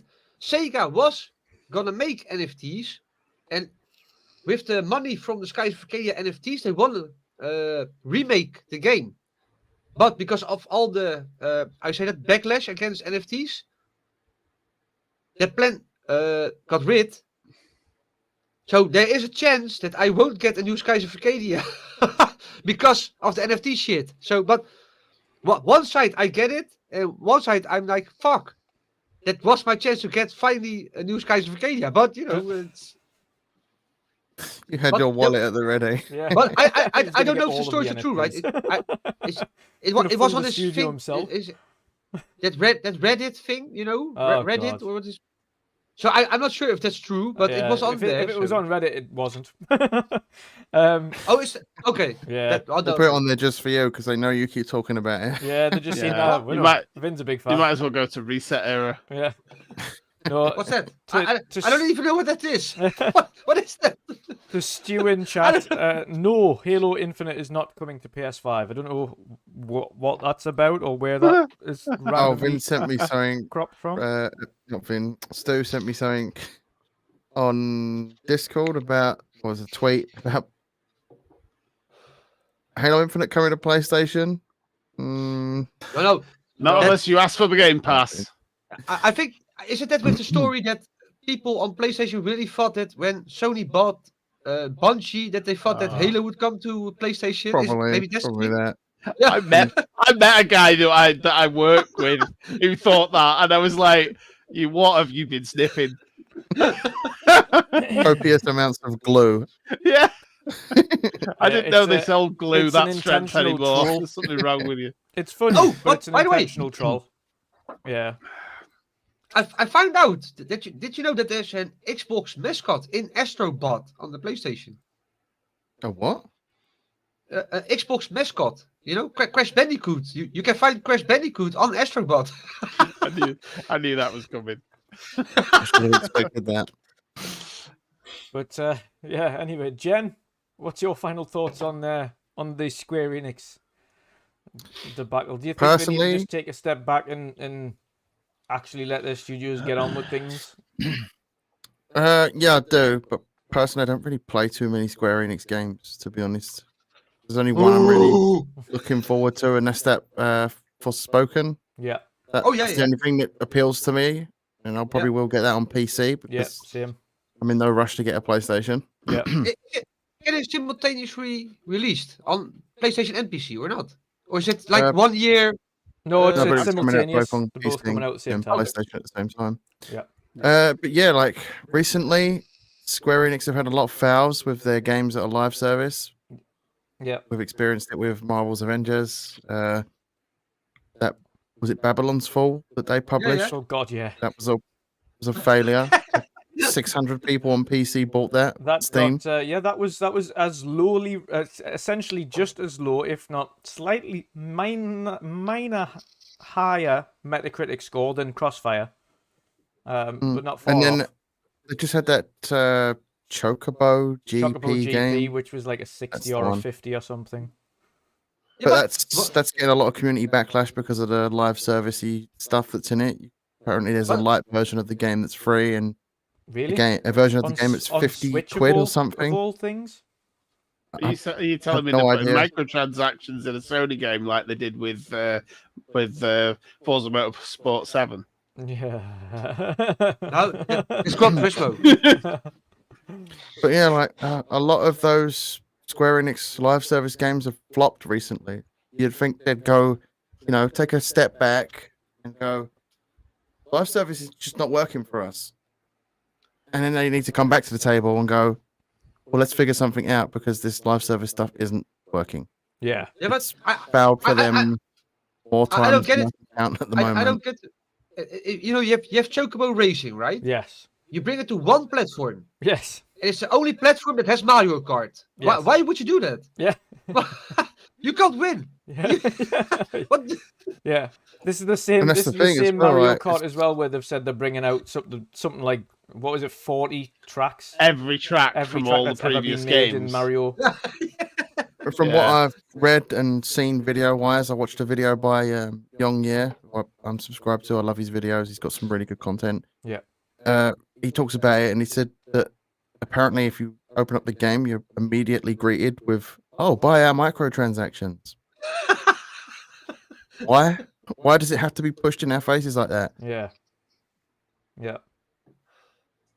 I agree. I think Square Enix really need to sit down and think about what they're doing because their live service, their approach is too abrupt and people don't like it.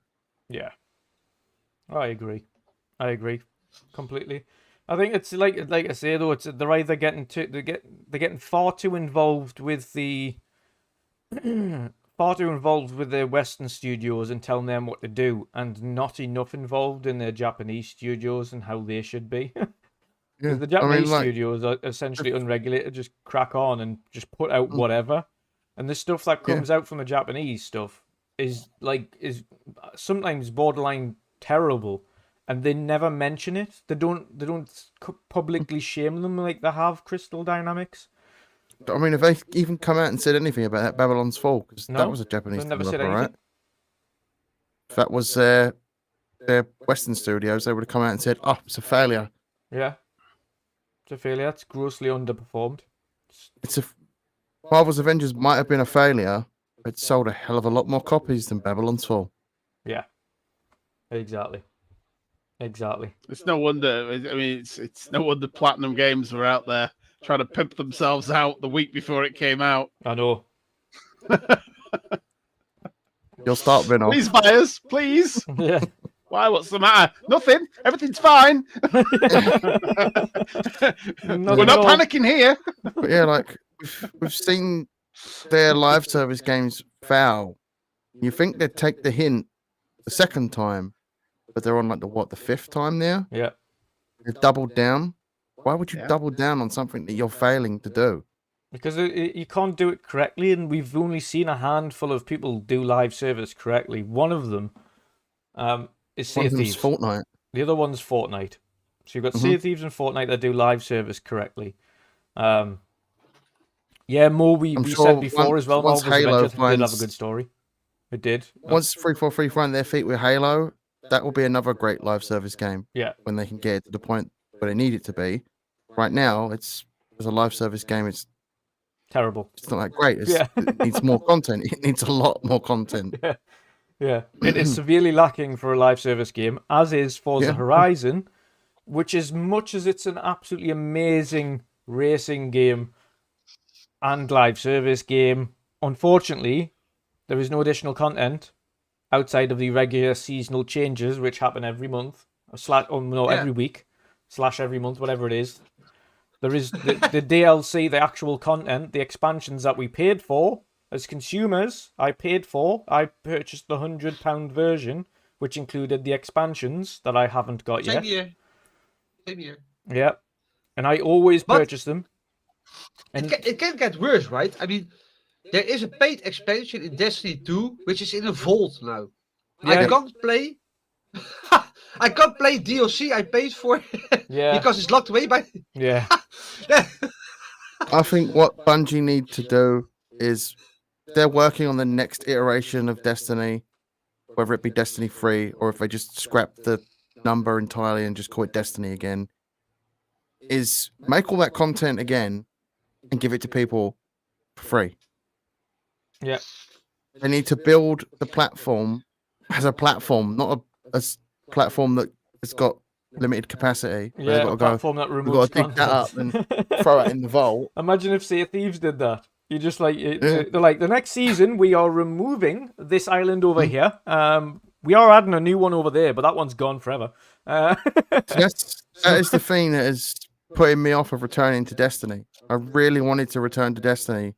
I installed it. I tried out that small segment of the new DLC that they give you as a little offering to dip your toes in and go, oh, buy new content. I tried that and I really wanted to buy it, but I thought, no, because I can't support that vaulting of content that I've already bloody purchased. Yeah. And I can't play it no more. Yeah.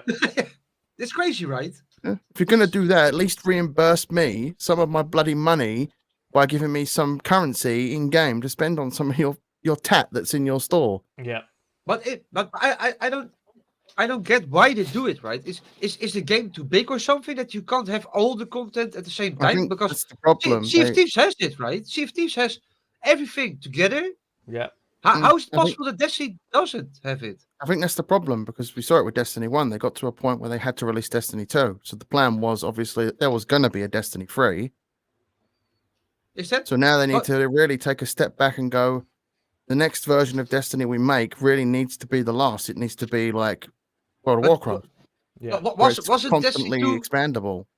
Was Destiny 2 only made because Activision demanded it? Because Pretty much, yeah. Well, partly. I think they were coming up against some issues with the engine as well that were restricting them.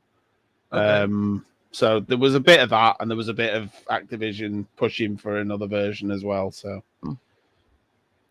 yeah, like whatever version that's next for Destiny after this next DLC. How many DLCs do they have left? I think it's two major DLCs for Destiny 2. Yeah, they need to make the next Destiny a large platform that they can continuously expand. Their Destiny 1 was 10-year plan. Yeah, but then came Destiny 2. It was 10-year plan. But are we at like six or 7 years now in total? Yeah. Instead of 20? I don't remember when the first Destiny came out, to be honest. A while ago. At the end of the 360.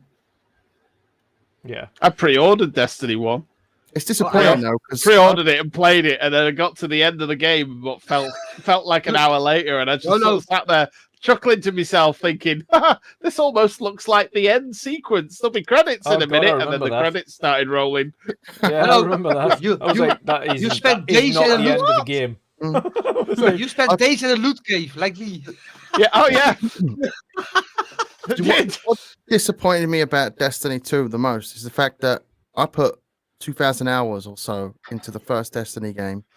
2,000? And then they took all of that history that you forged, all of those weapons that you gathered in the bin, right in the bin.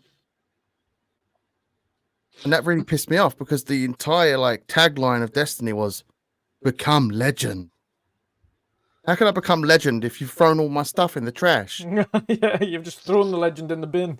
Exactly. You threw my legend in the bin. Have I got to become legend again? And that's where I drew the line. And I took a long hiatus from Destiny. And I kept dipping my toes in. Was the tagline for Destiny 2 become legend twice? Probably. No, again, I won't be again, Find surprised. the Come, let's legend again. somewhere. But like, it's how I say. How can you be a legend if all your armor's gone, all your weapons are gone, all those exotics you work so hard to get with every raid in the past, and they've just come along and gone, "I'm the dustman. I'm coming to take all your trash. Put your bins out, mate. Put all your stuff in the bins because we're taking it. It's going to the nearest tip. Yeah. You won't see it again because it's going to get recycled." Yeah. That really pissed me We'll off. sell it. We'll sell it back to you Destiny 2. next season. Yeah. But the Next thing game. is, I was a mug and I bought Destiny 2 when it came out. And it was only like 3 months after the game came out. And I was like, why did I do this? And then I took a long break from Destiny. And I dipped my toes in every now and then. And I still, like an idiot, wasted money on that content. And now, what have I got for it? That content's in the bin. I can't go and dig it out again. It's gone. It's in some tip somewhere. Yep. Yeah, but you know the problem? Destiny 3 tagline will be Destiny 3 third time's a charm. Yeah. But you Yeah. have to What they should have You have done to- is put you have to become admit- legend, question mark. Yeah. Maybe. Become legend, maybe. you have to admit Find it's, legend. it's addictive. It's an Where addictive is thing. where's legend? Yeah, it is an addiction. And I had to like Yeah. slowly wean myself over Destiny. And I'm The- glad I the did. The gameplay is brilliant. You have to admit it. So Gameplay wise, it's amazing. It's yeah, Well, So- it's a Halo. It's Better a than Halo Halo, engine, isn't it? it's pretty much Halo. Yeah. Yeah. Insanity And- agrees with you in chat as well, by the but way. with more Insanity says the content, next that's the- Destiny will not be there will not be Destiny 3, just Destiny. It'll just be Destiny. They'll call it Destiny, and that's what they should have done initially. Yeah. If it I don't weren't, they think- jumped into bed with Activision. Yeah, Well, I don't it think depends it'll, if- I don't think it'll be just Destiny. I think they've got because otherwise you'll get that confusion with the first Destiny Destiny. Infinite. It'll be exactly. It'll be Destiny, Destiny Legend. I know, but that's not possible because in 2 years they're gonna say Destiny. Sony, we want Become to be legend? independent. Question mark. In 2 years they're gonna say Sony, we want to be independent, so they buy themselves off again. Then another studio buys them again, and then it's gonna be Uncomfortable. we need a new Destiny, and then there's a new Destiny coming, and then in 2 years later they say no, we want to be independent, we want to buy ourselves out, and then they buy He's themselves right. out. Yeah. It's about the best. It's about the most. I've agreed with you all night. That is exactly what they're gonna do. They get into bed with Nintendo. I like but Ham they can't Solo's put comment Destiny in on the the chat as well, Switch. by the way. Ham Solo's comment What is did he become say? forgotten. Become forgotten. Oh god. But Destiny become Bellend. yeah. So yeah, practices like that by both Bungie. Please stop deleting content that we've paid for. Yeah. Please. That's- Imagine if Sea of Thieves did that. Yeah. I You mean, bought a I've still ship got, set and I've then still they got my just go- pre-order exclusives and everything that I can use Yeah, well, anytime I the want. ship set. Imagine you bought Yeah. they bought an exclusive ship set and they're just like, you've got it, but it's stuck in your chest forever and you can't use it. Oh, thanks. We've buried that. You have to find a map for it, but you'll never find it. It's so deep below. We haven't got the tools to get Yeah. that deep anymore. Yeah. Yeah. We've put it in a shipwreck at the bottom that you cannot access. Yeah. It's impossible. There is no door. There is no hatch. You are too big to fit through the hole. You can see it. You can see the ship It's like set the lying on ship the floor. inside the Emporium. Yeah. Inside the Thieves Legend. Yeah. If you've ever Could you imagine this, managed to but- get on that ship, there's a door that looks like a normal door until you walk up to it and it's only about this height. Yeah. You're like just whacking your head against trying to get through, you can't get in. Could you imagine that though? Like in the early 360 era, they come along and they're like, "Oh, you bought map packs. We've got to come and take your game away from you." They show up at your door to seize your game. Yeah. It's ridiculous. So yeah, silly practices by silly companies. Please stop it. Yes, otherwise I'm going to slap you. Please. I think we should move off this topic now. Yeah. It's going to be a long night otherwise. It's fun. It's fun. We're going to be here Oh. for a long time talking about these practices by Yeah. these companies. Is it bedtime for you now then? It was bedtime for me about an hour ago. But then some of us are up at 5 in the morning, so you know. Next topic though is a nice easy one to finish it off though. Amazing performance by recently released Elden Ring. is they're by far their best performing game I think they've ever created. Elden Ring has now achieved over 12 million sales since launch, and obviously that launched the best part of, I think, not even 2 weeks ago now. Is it 2 weeks, maybe? Yeah. So 12 million sales within 2 weeks of launch.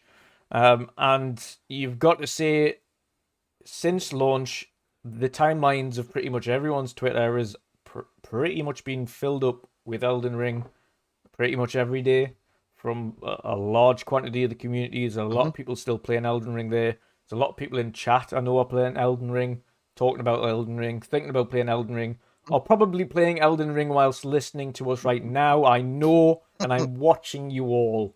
That's the thing, though. Elden Ring goes to show you don't need to be a live service game. Yep. It is To a be game that successful. is released with all of its content in one go. Yep. And it's packed full of content. Yep.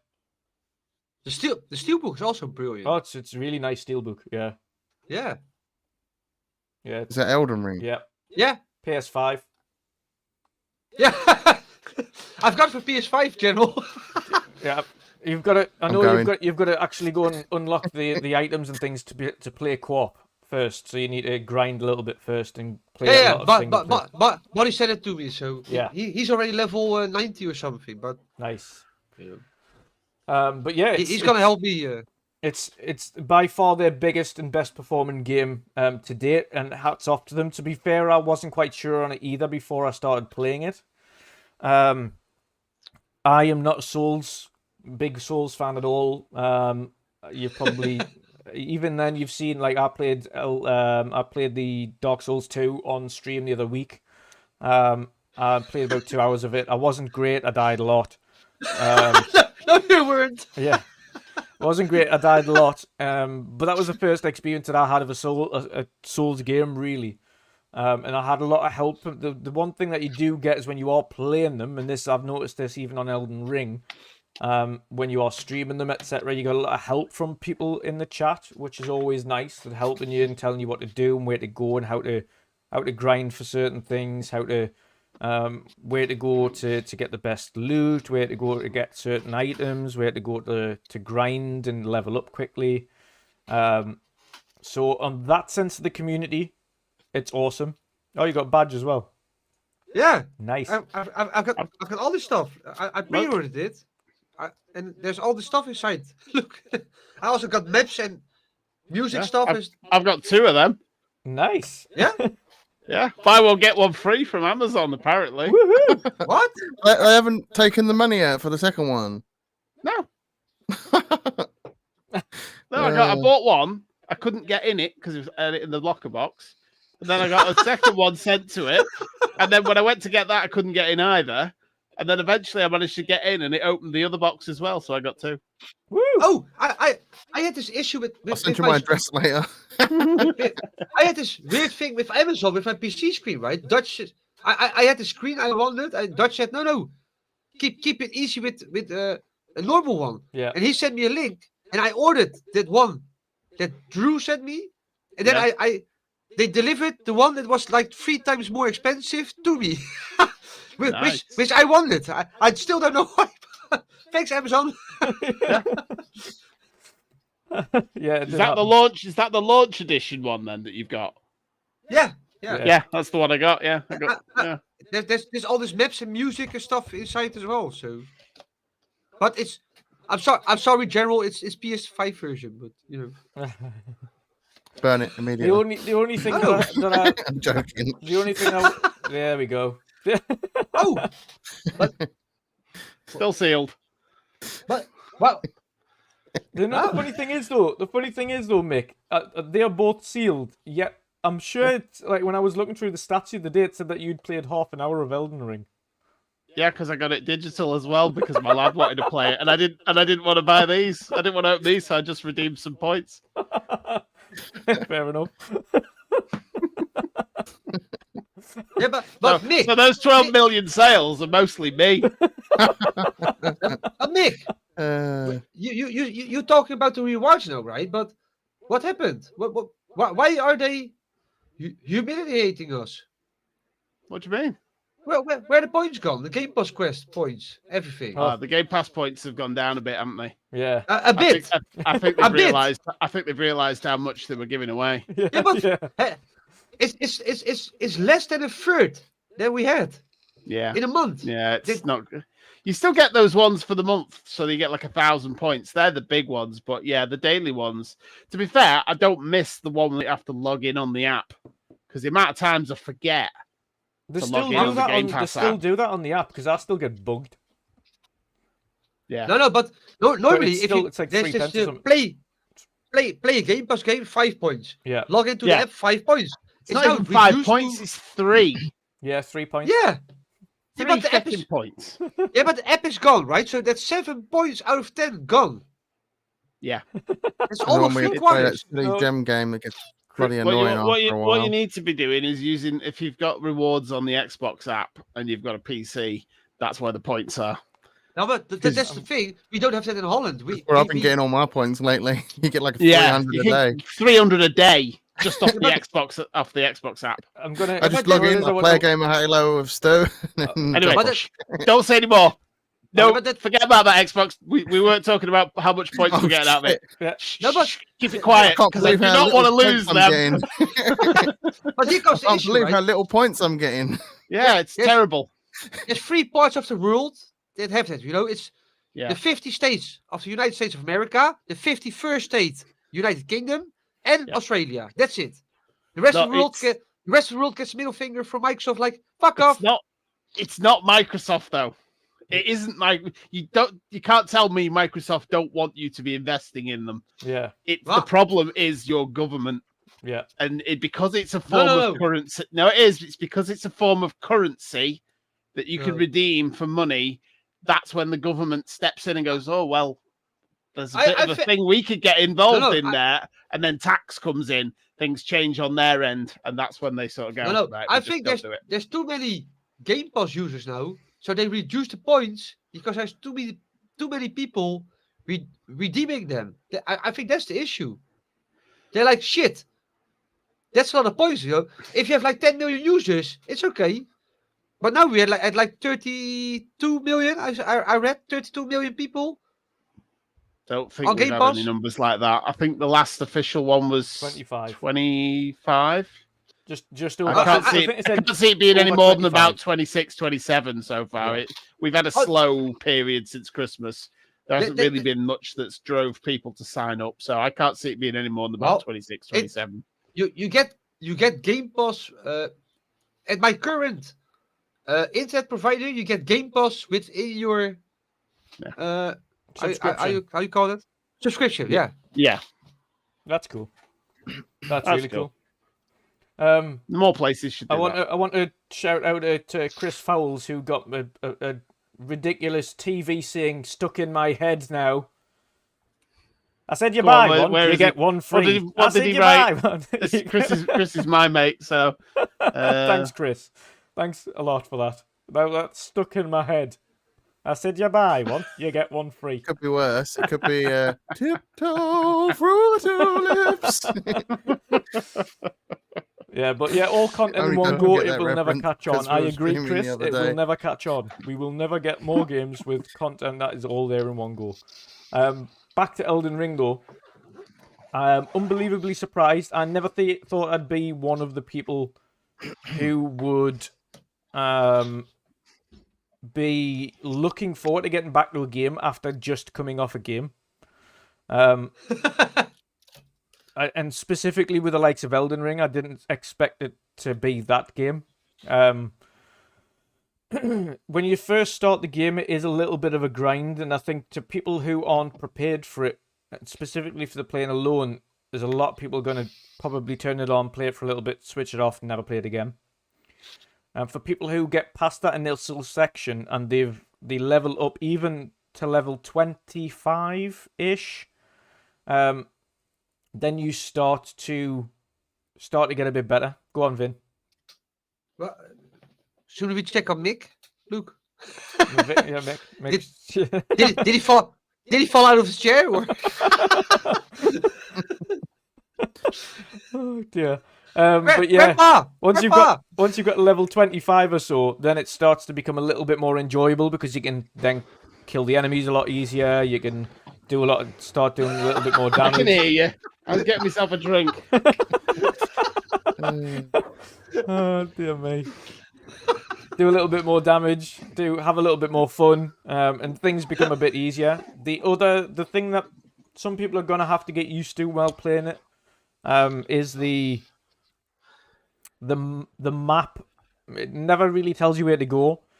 What you have to do in Elden Ring is pay attention at all times to what the NPCs are telling you. So when you're talking to the NPCs, they will tell you a certain location, right? It's near this place, and there's a castle next to this place, and in that castle there's this person. So, and you have to go here, and they'll describe the route to you and describe the place. So you have to pay attention to the NPCs, because unlike other games where it gives you waypoints you have to go to, or directions, or literal route markers on the floor, Elden Ring doesn't do that. It encourages exploration and for you to go and find things. The map doesn't auto-populate either, so even when you find a map fragment, all it'll do is just take away the shadow that's on the map, but it won't populate the items that are there, so you still have to go and locate things and discover things for yourself. So it really does encourage exploration. It is a massive, massive game with a lot to go. And depending on where you go, the enemies either are okay or will murder you with one hit. There is no in between. Another thing as well that I found, it's just so strange. It's managed to get the hooks in. I don't even know why. I think it's the I played the best part of 6 hours in a row, 6.5 hours yesterday, and ended up playing co-op for about maybe 4 hours of that, if not longer. With I was watching it up until midnight your stream, Yeah. and we talked about it in the green room. And Other people I came say off, Drew. I thought, I'm going to get in bed now. I couldn't sleep. I put YouTube on, and I was like, "Oh, Dutch is still streaming." It's like 3 in the morning. still trying to be Godric. But managed to all get these it people anyway. were trying to save Drew. You know that it was good to watch. They all like was, oh, look at him. We have to help him. Yeah. And then, they came to the rescue. Hey! Yeah, exactly. Exactly. But no, that was absolutely awesome, and that's a lot of it. A lot of it is that and being able to. The only thing I don't like about the multiplayer, and I said this on the stream as well, is I don't like the fact that you have to craft in-game items in order for the multiplayer to work, and you have to find those items. You have to do X, Y, and Z. You have to go and find certain things. It isn't straightforward to a normal person. You can't just log on and play with your friend. The multiplayer essentially is your friend is a summon. You can summon your friend into the game and use him for a certain amount of time, essentially a certain amount of time, until your friend dies. You can't go to a rest point and replenish his health. You can't fast travel. You can't use your horses. You can't use your spirits when you're doing multiplayer. Essentially, your friend or you, depending on whose world you go into, is a summon. So the multiplayer is certainly different. Depending on what world you go into, your level and things are mitigated. So if you're level 170, like one of the guys was last night that joined us, when he joins us, his health gets halved down to what our health is. So he doesn't have his full health thing, and some of his stats still get halved. In fact, they all pretty much get mitigated down to our level. It kind of tailors. So if you're at a certain level, then you do that. Likewise, if you go into someone's game and they're much higher than you, you'll get dragged up to their level to make sure that everyone's on the same point. So if they are helping you, then it works that way. Also, if you beat a boss in someone else's world, it doesn't count for you. You still need to beat that boss in your world. So they then have to join you and then beat that boss again. Isn't that the same in the Division? I think so. I think Division does it that way as Yeah. well. Yeah, and even saying that, Lost plays in chat for you, Vin. He's got Elden Ring on PlayStation 5 as well, and he's level 111. So he said he'll help you if you need it. Oh yeah, you can add me. It's my game attack is like is right here. So Yeah, your PlayStation tags that. Hertog Vin X. yeah, only without spaces. Then on Xbox it's with spaces, and on PlayStation you can't have spaces. So it's Hertog Vin X Without the altogether. space. Yeah. Yeah. But it does grab its teeth in you. I know, Vin, I don't know whether or not you've played it yet. Mick, I know you've played a little bit, but not lots. What did you find of the opening half hour of of what you played? Yeah, I've never been a fan of Souls games. Yeah. I have to say I did play this one a bit more than I've played any of the other Souls games. Yeah. But yeah, I'm not bothered that it doesn't help you. You know, I grew up playing adventure games on the Amiga. Yeah. We didn't have guides. Yeah. Do you know what I mean? There was actually on the showcase that was on before the ID Xbox. There's a new point and click detective game that's in that 8-bit sort of style. I think it's called Chinatown Detective Agency or something. Okay, right. And it's a point and click adventure. And I was like, yep, I'm playing that because it looks very much, it's that kind of old school 90s point and click style adventure game. Yeah. And I like those sorts of things because you have to figure it out for yourself. Unless you want to watch a guide, which you can do these days. But back then we couldn't. So I'm quite happy to play a game that doesn't have a guide and go through it and learn it myself. Yeah. But the dying every 3 seconds to every single thing that moves. Yeah. I was just... It does get a bit like, oh, God, I just can't. And I tried to push through it, and I just like, no, it's not for me. And I ended up, and the worst thing was, is it like Sea of Thieves had the update like a day or so later. Yeah. And I was like, I'm back into Sea of Thieves. Sorry, I'm gone. Yeah. So you're never going to win against that. So yeah. I mean, to be honest, because this is what I was saying just before there. I don't know whether or not you're aware or whether or not you heard is the intro section has the ability to turn a lot of people off because that first bit, when you're just starting out and you're low level, it's going to turn a lot of people off because you just get battered by everything.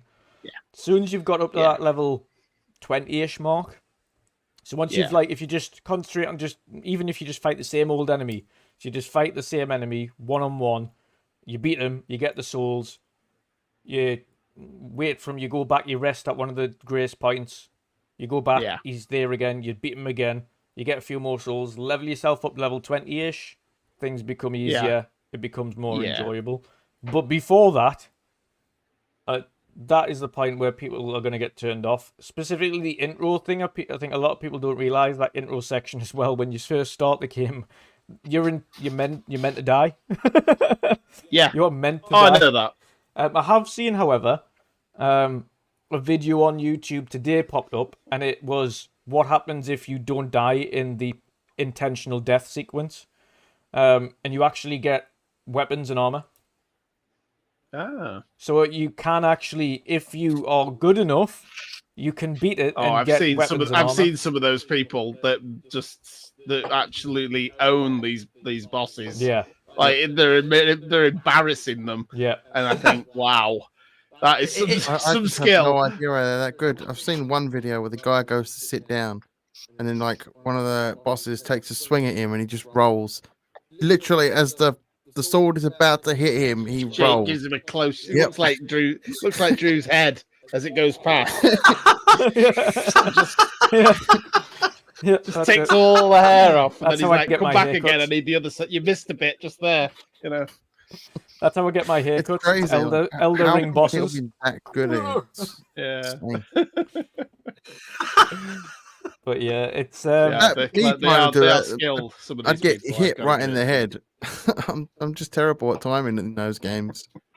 It's one of them I'm things. I'm not a big fan of the parrying system. I have to. The parrying system is terrible. Yeah, don't use it. I'm terrible at it. We've seen that. But I mean, I went as the warrior, and that one's built to be more of a tank and be able to tank a bit more. Then you've got the mages. The good thing is you've got like 6-7 classes in this one as well, which is awesome. It's like they've never done that before. And you've got mages, which is long range, so you can just stand back and fire casting spells and things at people all the time instead.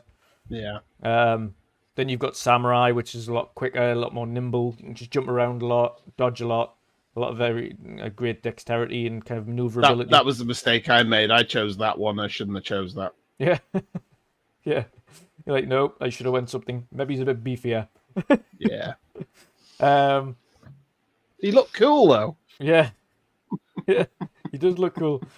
But it does get your teeth into you. I didn't think it would, but it has for me.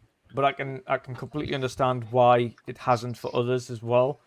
At the same time, I can understand why it's had the success it has, because you know the game's done well, as we mentioned before, when random people that never mention video games are talking to you about a video game. Yep. Like, specifically a very random one that not normal people would speak about. We hear Call of Duty all the time. We hear FIFA all the time. We hear all that type of stuff non-stop. But you never hear, have you played Elden Ring? What? Yeah. Sorry? It's weird though, because like a lot of people said in the past that those Souls games were niche. Yeah. Don't look like that's going to be a thing anymore. Nope. The next From Niche. I Software love that game word. Yeah. is going to do just as good as this, if not better. So Yeah. I mean, the last time I remember a game hitting that sort of point where there were people talking about it that you just didn't expect. The last game I remember being like that would have been Pokemon Go. And then suddenly everyone was playing Pokemon Go, and it was just like, you play Pokemon? Play Pokemon Go. Yeah, everyone. Yeah. Like, oh, you'll be Is walking that a beside game? your friend, and Come I'll be like, well, what are you doing? And they're just like, oh, sorry, I'm just I getting mean, I seven drive of the round for a living, and I almost ran several people over that walked out of a road onto a road without looking because they were too busy looking at the phone playing Pokemon. Yeah. At that point when that came out, it's crazy. That was a crazy time. Exactly. Vin, have you had an opportunity to play on Elden Ring yet? No, I installed it, but I haven't played yet. Okay. It's going to be interesting to hear your thoughts on that then. But I was too busy with all the trying out the games I have for PlayStation now. Yeah. Because if you set up the PlayStation 5, it immediately installs Astrobot. Yeah. And I put in the disc for Spider-Man. Yeah. So while installing Spider-Man, I was playing. Room. Yeah, that's it. Yeah. So it's full now. Well, I think it's almost full now. But I installed a couple of games, So I did Horizon Zero Dawn, installed it again, so I can continue on Twitch, from PlayStation 5 instead of PlayStation 4. Yeah. So I can return the PlayStation 4 to my brother, which I borrowed, of course. Yeah. I installed Wreckfest. Yeah. I installed Days Gone. Because that's a game I wanted to play, but that's, for... it was it PS Plus or something? What's it called? Yeah, PS Plus. Collection thing. Yeah. And then I installed Elden Ring. Well, and then we had the show. So Yeah. Fair enough. Oh, so that's it. Not yet. I know. Well, I'm looking forward to it. Yes. What are you like with notoriously difficult games? I can rage pretty bad. You get rage. Yeah, but Then I want to see you stream. Yeah, I was Elden Ring. thinking that. I will stream it. But it's gonna be my first Souls game as well. Yeah. I haven't played Dark Souls or what's the other one, Bloodborne or something yet. Yeah. So You've been taking the mickey out of Dutch for playing it, so we need to see you streaming it now. Yeah, of See how course. good you But- are. Yeah, no, I'm shit probably, but it doesn't matter, I just loved what you drew, and then for me, he's like this gamer guy, and then he was like die, and then please help me, and then it was just people in chat come to help him. But you've never played a Souls game, so No. wait till you find out. I probably Those gonna... games are a struggle. I played the first Dark Souls. God, it must have been 2 years ago.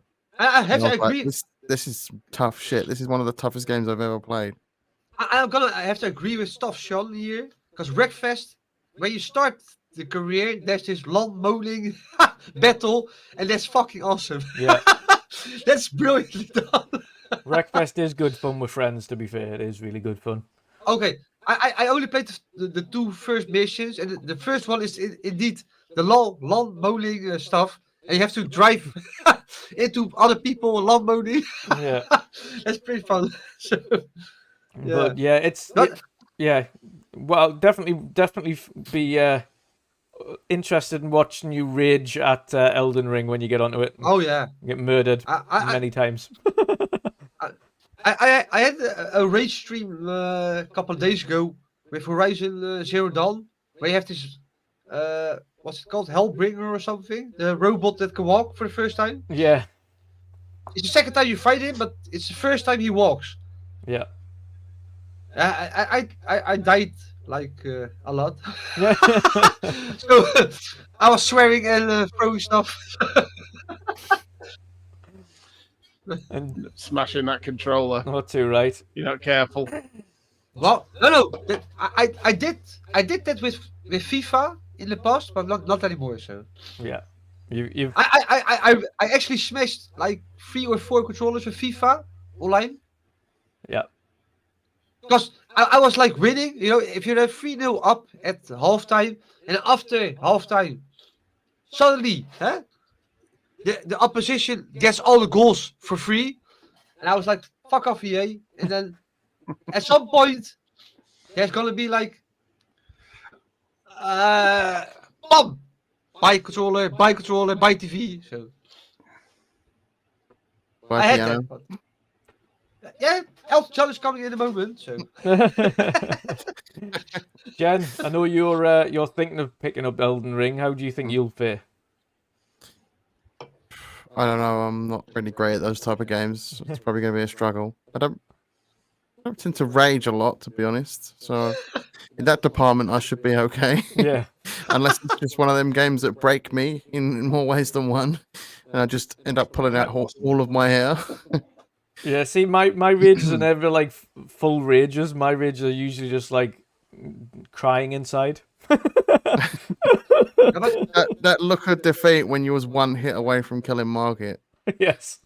no, but you know And you what the could tell problem it is. in the Drew, tone of your if voice you as rage, well. He was so defeated. nobody understands your rage, Drew. That's the thing. If you're swearing, it's like, what's he saying? Yeah, with Margaret though, Fuck off. it was like Jesus Christ, literally like oh. a fine hair away from killing Margaret, and then it was just like tap. I was like, no. Yeah, I'm lucky gonna That pick would it be up the in point the where next I'd one. go, that's it, it's off. Click. Oh god. What's the other game, Drew? What's that? What when you were playing with Shyamalan? What was it? You had this game with Shyamalan you were playing, and you went you went completely nuts. I don't know. I can't remember. No, it was Halo, the tournament. Halo Oh yeah. against Poor Shaper. Oh god, yeah. Yeah, against Inns. Yeah, eight. Yeah. Oh, don't Yeah, don't well- mess with Ains. I mean, there's a Yeah, but- reason for that because we are Yeah. Inns is like semi-pro Halo player. I am Yeah. a casual at best. But you and Shyamalan went completely nuts. It's it was another one as well. I think another multiplayer game. I forgot what it was called. Wasn't Halo? It was the other free-to-play arena shooter game. I've forgotten the name of it. We played it quite a bit, Jen, me and you. The Halo type game. Yeah, the Halo type-ish game. Yeah. Can't remember what it's called now. Bloody hell. Something Splitter? What is it? Splitgate. Yeah, Splitgate. that was Yeah. funny. That was funny.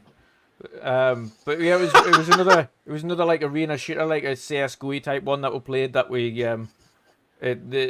it had host advantage issues on the whoever was hosting the game had a severe ping advantage. And it was noticeable because when we switched sides and we had advantage, we were destroying it. And when they had advantage, they were destroying it. So it was like, this is not really going to be great for competitive matches outside of LAN play. Like, that's when you need LAN play, so no one's got a ping advantage. No Halo tournament, no. I mean, Ains is great for a reason. I would never wish to go be that. It just unfortunately we progressed, and Ains was. I do fairly good at Halo, and I wouldn't even want to go against him. Nah. No, he's got a full team of like professional Halo players. That doesn't. It's not fair. That would just put me off of playing Halo again. Yeah. Like, no. But I don't install it. I'd be like, nope. Oh dear me. But yes, we can beat it. Playing Ains in Halo is a bit like fighting a boss in Elden Ring. it is. Yeah. It was Nigh hard on enough impossible. struggle that time when Mav joined us, and Mav is so fucking good at Oh, Halo. he is. Yeah, he's really good. Oh, hey, have you played 3-bit? He's even worse. I've Jesus. not played against him yet. Mav and Gaz, and they both fucking destroyed me, and I Yeah, felt Gaz, well Gaz embarrassed. with joined in Halo. on one of our community nights for a little bit, didn't Yeah. he? Um, I think he joined us on the Charity stream, 24-hour yeah. stream when we did the Halo section of that. he did, yeah. He He just was wiped awesome the then. floor with me, and I was like, I call myself a Halo player. Yeah. Yeah, He destroyed me. He come in for about, I think he came in for about 2 or 3 matches, and he was top of the leaderboard like every time. It's like, come on, guys.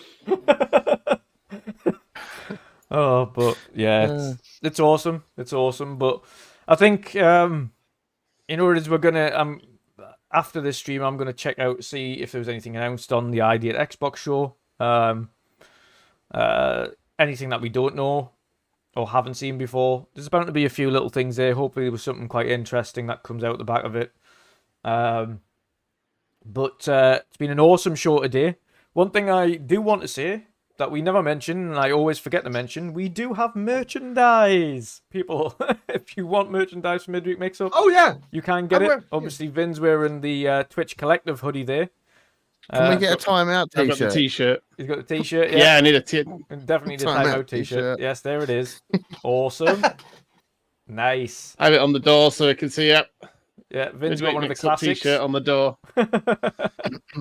One of the classics, the OGs. Yeah, this is the first one, I think. Yeah, it is. Yeah, it's yeah. Yeah, but there's loads to choose from now. We're doing Game Shields as well. So Game Shields essentially is the Midweek Mix-Up shield, but it has obviously awesome game artwork that's in there instead of colors. In large images as well. I'm not going to do a fine-old one.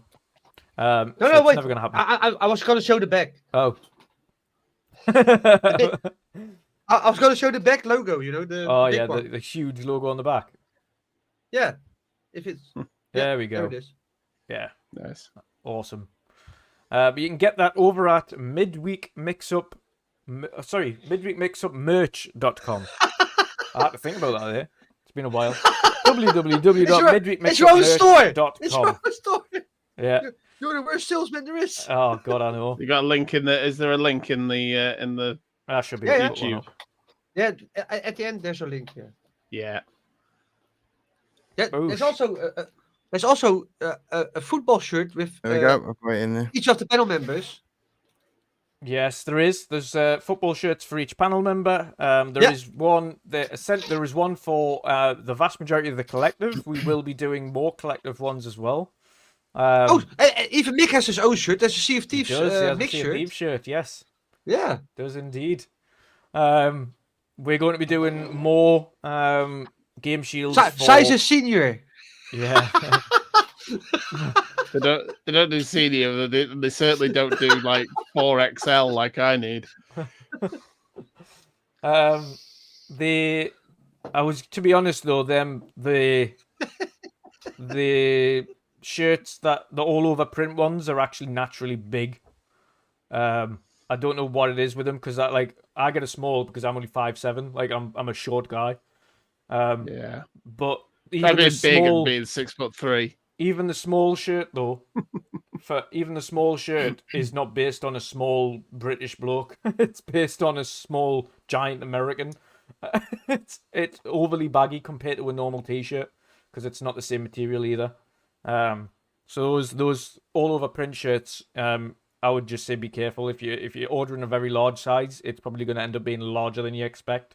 And if you're ordering a small size, it's probably still going to be much bigger than you want. But they're nice. Probably best to get the next size down if you're. Yeah, if you want to get the next size down on the all over prints, on the regular t-shirts, get a next size up, or if you can, the biggest size that they do for yourself. But yeah, relatively, I would say they're relatively cheap. We pretty much put no additions in there because, to be honest, we'd rather people rep our stuff than make a marginal profit on them, and they're very, very, very marginal. They're absolutely awesome quality. God knows how many times I've put them in the wash now, and the printing stays absolutely immaculate. So I'm happy with the way that they're turning out. So please head on over to midweekmakesupmerch.com if you want some merch. They are awesome. But yes, we're going to get some awesome outros now. First and foremost, thanks everybody for joining us today. Thanks everybody for tuning in. We will go first of all to Xbox Mick. If you let people know, brother, where they can find you, what you're going to be up to this week, what streams you're going to be doing. Of course, with Sightless Combat, I know you do quite a few. So, what you're up to next? Yeah, I'll be on again probably this Sunday.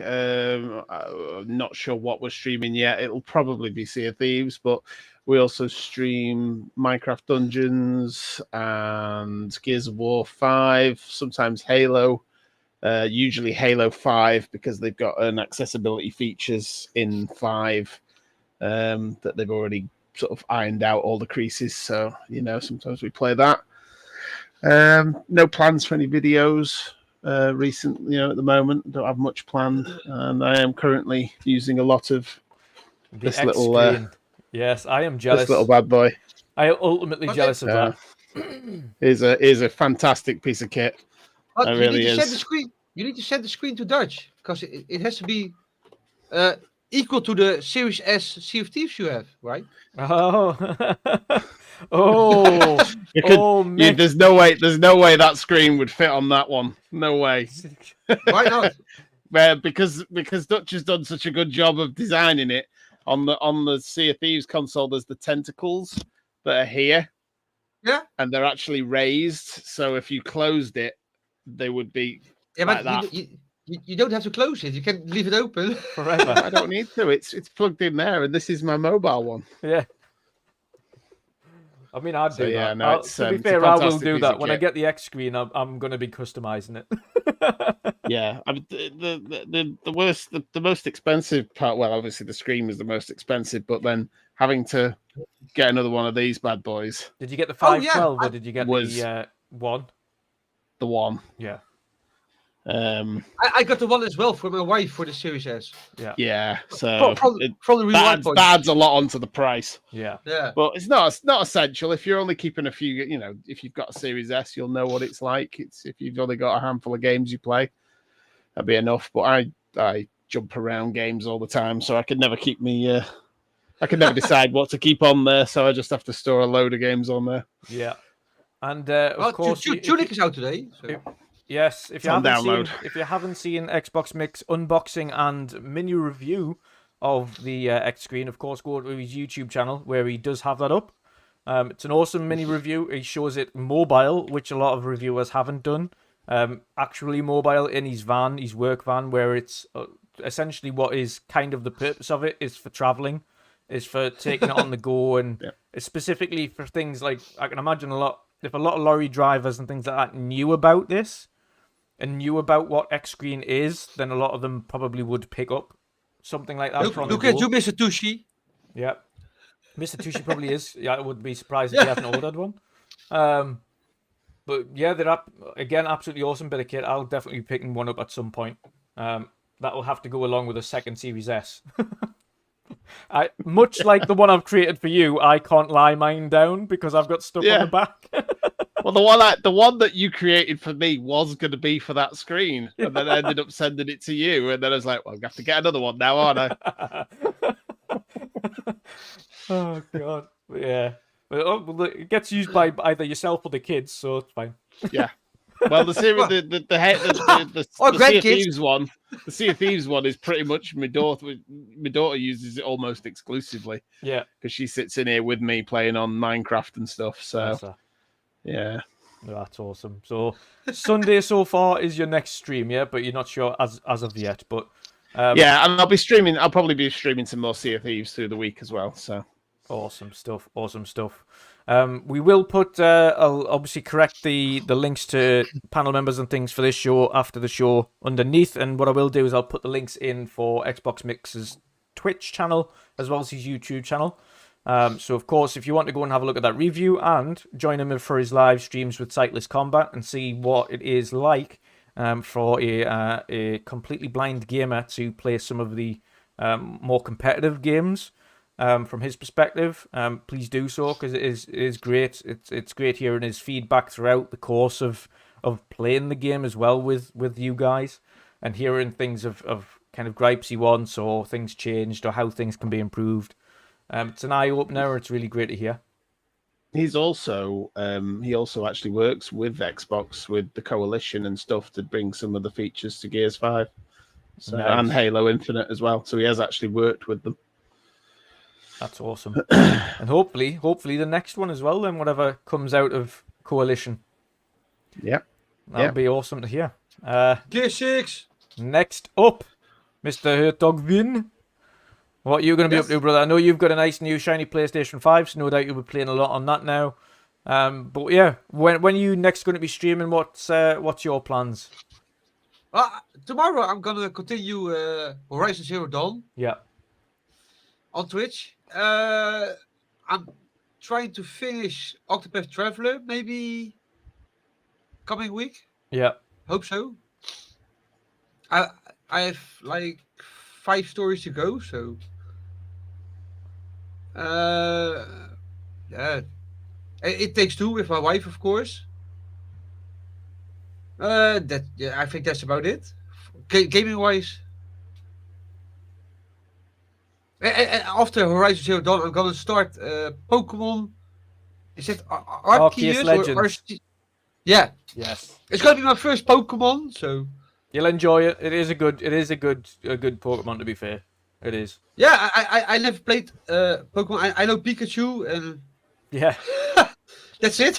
It's all right. I mean, to be fair, you can throw all your original things out the window because none of them are in it, apart from some of very rare ones. The vast majority are all new Pokemon anyway. Is Pikachu rare or not? Pikachu is, and his evolutions, Pichu and Raichu. And then also something below Pichu. I don't know what the hell that is. I've forgotten the name of it. Thunderstone to get Raichu. Yeah, still have that, but it's a different thing in this game as well. And because they don't have cable transfers for some evolutions, you can buy cables in the game. It's something like a cord or something you can get from a merchant that evolves those ones that required a cable in previous generation Pokemon. You don't have to trade with people. I have no idea. I've got no idea what you're saying. It's like I'm speaking Swahili. Yeah. Well, I'm not as old as Mick, but you know, I never got into the Pokemon. Don't stuff. lie, you are. I'm 36. Yeah, I'm only 36. You're not 36. He panicked then, didn't he? He panicked. Did you see the panic then? No. You're at least. You're at least. I'm ready on the timeout. Let me take Yep, ready? You're at least 66. Time. 43, mate. 43. You're not far behind me. 43. Yep. Well, 42. I'll be 43 this year. Yeah, see, Mick, you do exactly the same as me. I just class myself as the next stage up or straight. I'm like, yeah, I'm already 45. It's easier when it comes then. You don't have to worry about it. But I think that's about it. What I'm gonna play, I think. Awesome. I'm gonna start Elden Ring, and I'm gonna stream more because apparently I'm not streaming enough. So I'm sorry for that, guys, and I will stream more. So I want to see you struggle with Elden Ring. Yes. Yeah, me yeah, too. I had this thing, General. I thought I was gonna stream one game at a time. Oh no, change it up. Change it up. It's the best way. Yeah, you do like a day on this and then a day on this. Like sometimes. Yeah, but I didn't think of that, to be honest. And I started streaming a couple months back when I joined you guys full time. Yeah. And I was like, okay, I'm gonna play this game and then that game. And I don't stream the other games I play because I'm streaming this game, right? So, but apparently, I got some comments that I need to stream more. Also, the games that I'm playing off stream. Yeah. Because people also want to see that, so I'm like, okay, that's okay. Yeah, just essentially just get used to just streaming whatever whenever you're playing or whatever you're playing. Yeah, exactly. So That's what I'm trying to do. Yeah, but I didn't think of that.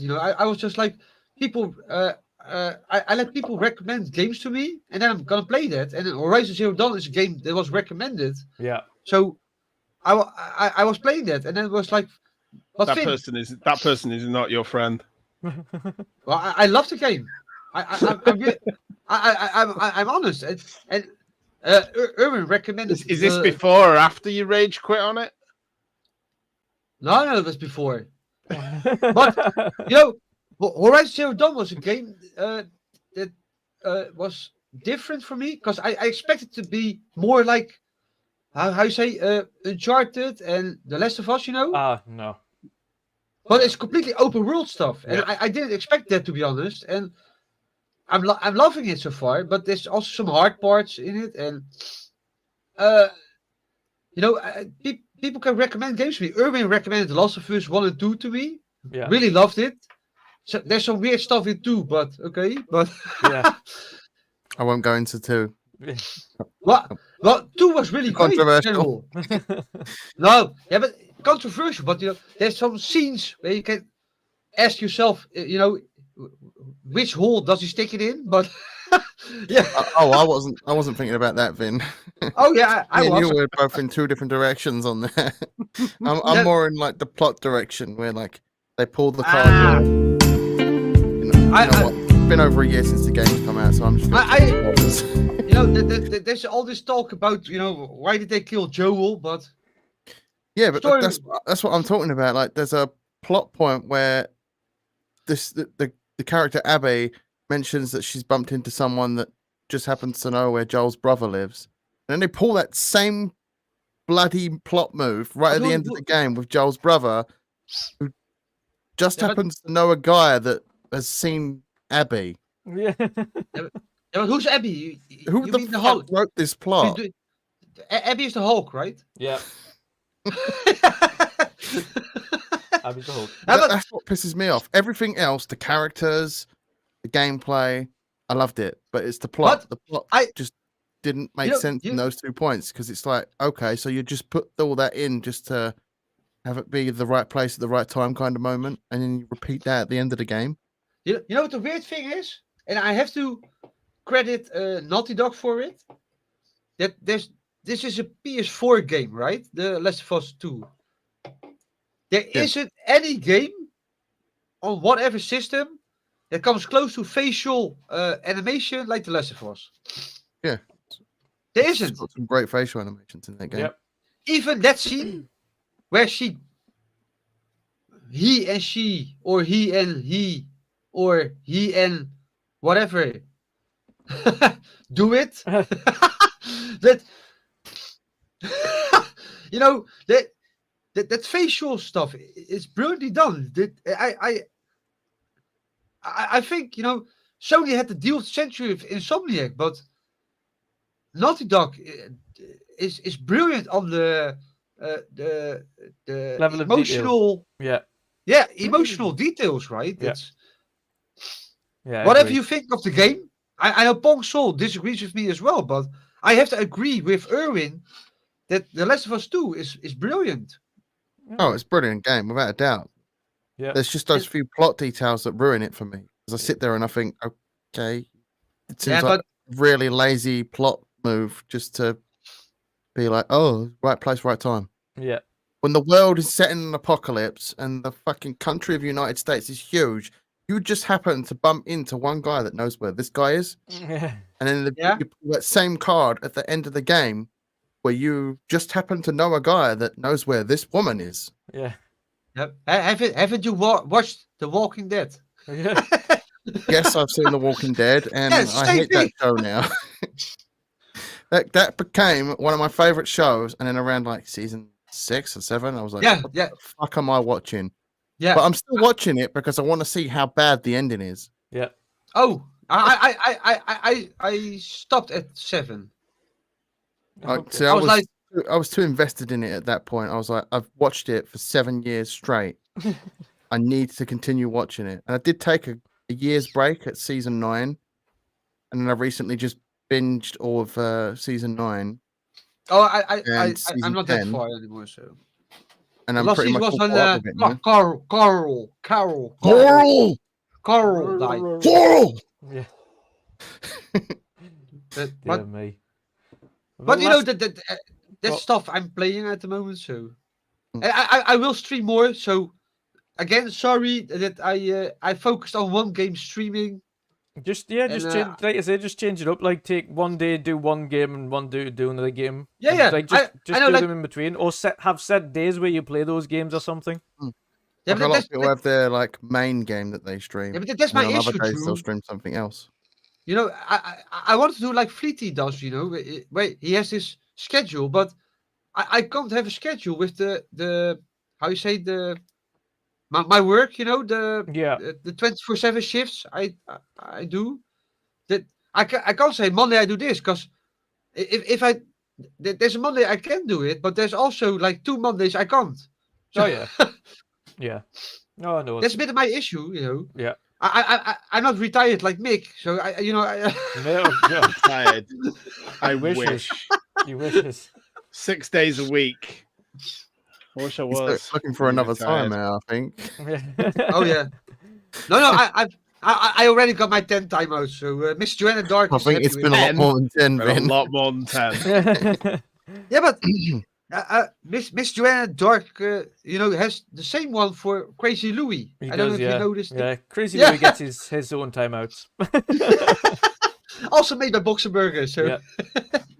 But last but not least, of course, Mr. General C, of course, let us know you are back to creating now as well, brother. Yep, great to see. I'm absolutely enjoying it.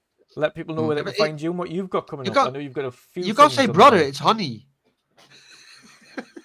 Time out, please. I'm back to making Parcel Play. So recently just got into the guys one I talked about earlier. Doing Battletoads next. Should be writing that tomorrow, hopefully. I'm going to play another hour of it tonight because I didn't have time to play it yesterday or today, unfortunately. So I'm going to get another hour, maybe 2 in on that, write the script, and hopefully record it the next day for it to be out sometime early next week, hopefully. Nice. And of course, you said you mentioned as well you're potentially doing a live Parcel Play this week. So hopefully tomorrow I'm going to aim for that, depending on if I can get this Parcel Play is footage recorded and all that. So Stu just sent the link in the chat. Yes, links are in the chat. So Stu and Jen have both been putting the links to all of these fine chaps into the chat for their different Twitch channels and YouTube channels. So that's awesome. Of course, like I say, I'm going to have them amended underneath after the show, so you can find the links there. And I don't stream on Twitch no more. It's going to be right here on YouTube, on my YouTube channel, The General C. Yes. But don't you lose your affiliate status then? No. That doesn't bother me. Surprisingly not. Okay. Surprisingly not. No, you keep it. You can't lose it then? Nah. Never. If I ever decide to change my mind at a later date and I want to get into Twitch streaming, I'll just go back to that. But you're affiliate, right? Or not? I am, yeah, but I've not got anyone subscribed to me yet anyway, so it's not like that. That's really? That matters. So I've not Okay. streamed on there. Like I got affiliate, and I haven't had a chance to stream on there because my old PC just started to slow down so much. Yeah. Streaming was Oh. so hard on that computer. It was just Uh, sounded worse than a PS4 at that point. I'll tell So- you that. So you- I'm quite happy. I hit 70 followers on my Twitch channel the other day. So, but Nice. YouTube takes less.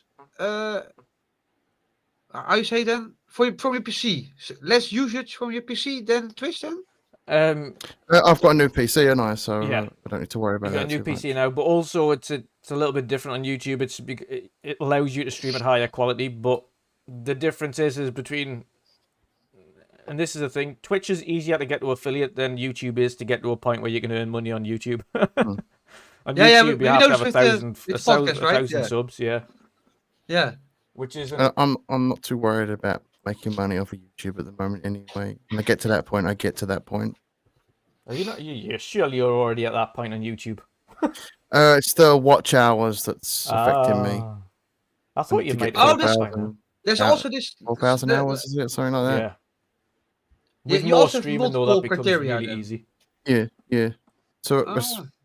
it's something I'll work towards over this next however long Yeah. it takes. YouTube's It'll take how a long it graft takes. when it comes to actually getting monetization. You've got a thousand Oh. subscribers and 4,000 watch hours before you can apply for monetization. Twitch, you've got the average viewers, 50 Yeah. subs or 50 followers, and stream 7 days. Yeah, Yeah, yeah, and yeah, three yeah, days, average views three are free. viewers, is it? Free, yeah, average, yeah. 3, yeah. Yeah. Very average. So once you've got those, that's it. You've got affiliate status and you keep it. And then you can earn money. So it's easier to get the money side on Twitch. It's not so much on YouTube. Oh, Yeah, I thought I'm at a low point on Twitch anyway. I don't have 50 something followers. Yeah. okay. Most of my audience is on YouTube anyway. Why would I personally want to divert my audience Yeah, to to Twitch? Some Twitch. of those audience members don't have Twitch. They have to then make a Twitch account, which some people don't like that kind of effort. Yeah. So I Or, would just stream where all my content is. or you do the hot tub stream. More sense to me. Could do. Yeah. I don't think anyone would want to see that. Oh, dear me. WandrinDutch does.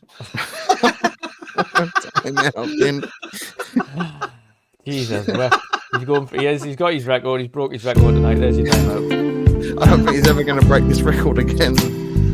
Anyway, chaps, it has been a pleasure. Thank you very much for everybody for joining us tonight and watching us, of course, Drew, talk Drew, about where our can we 3 find main you? topics. What? Where can we find you? You've got to mention yourself. Yeah, well, I'll tell you. I'll tell you. Don't you worry.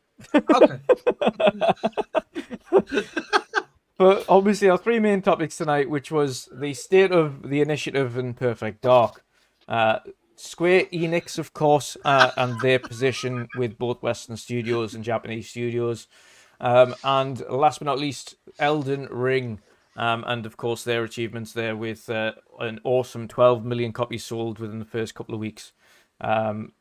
So thank you everybody for joining us. It's been an awesome evening again. Thank you to the awesome panel, of course, Gen C, Yurtogvin, and Xbox Mick. I hope everyone has an awesome evening. Please make sure to like, share this out, and subscribe. Don't forget the Indie Showcase. Indie Showcase in April.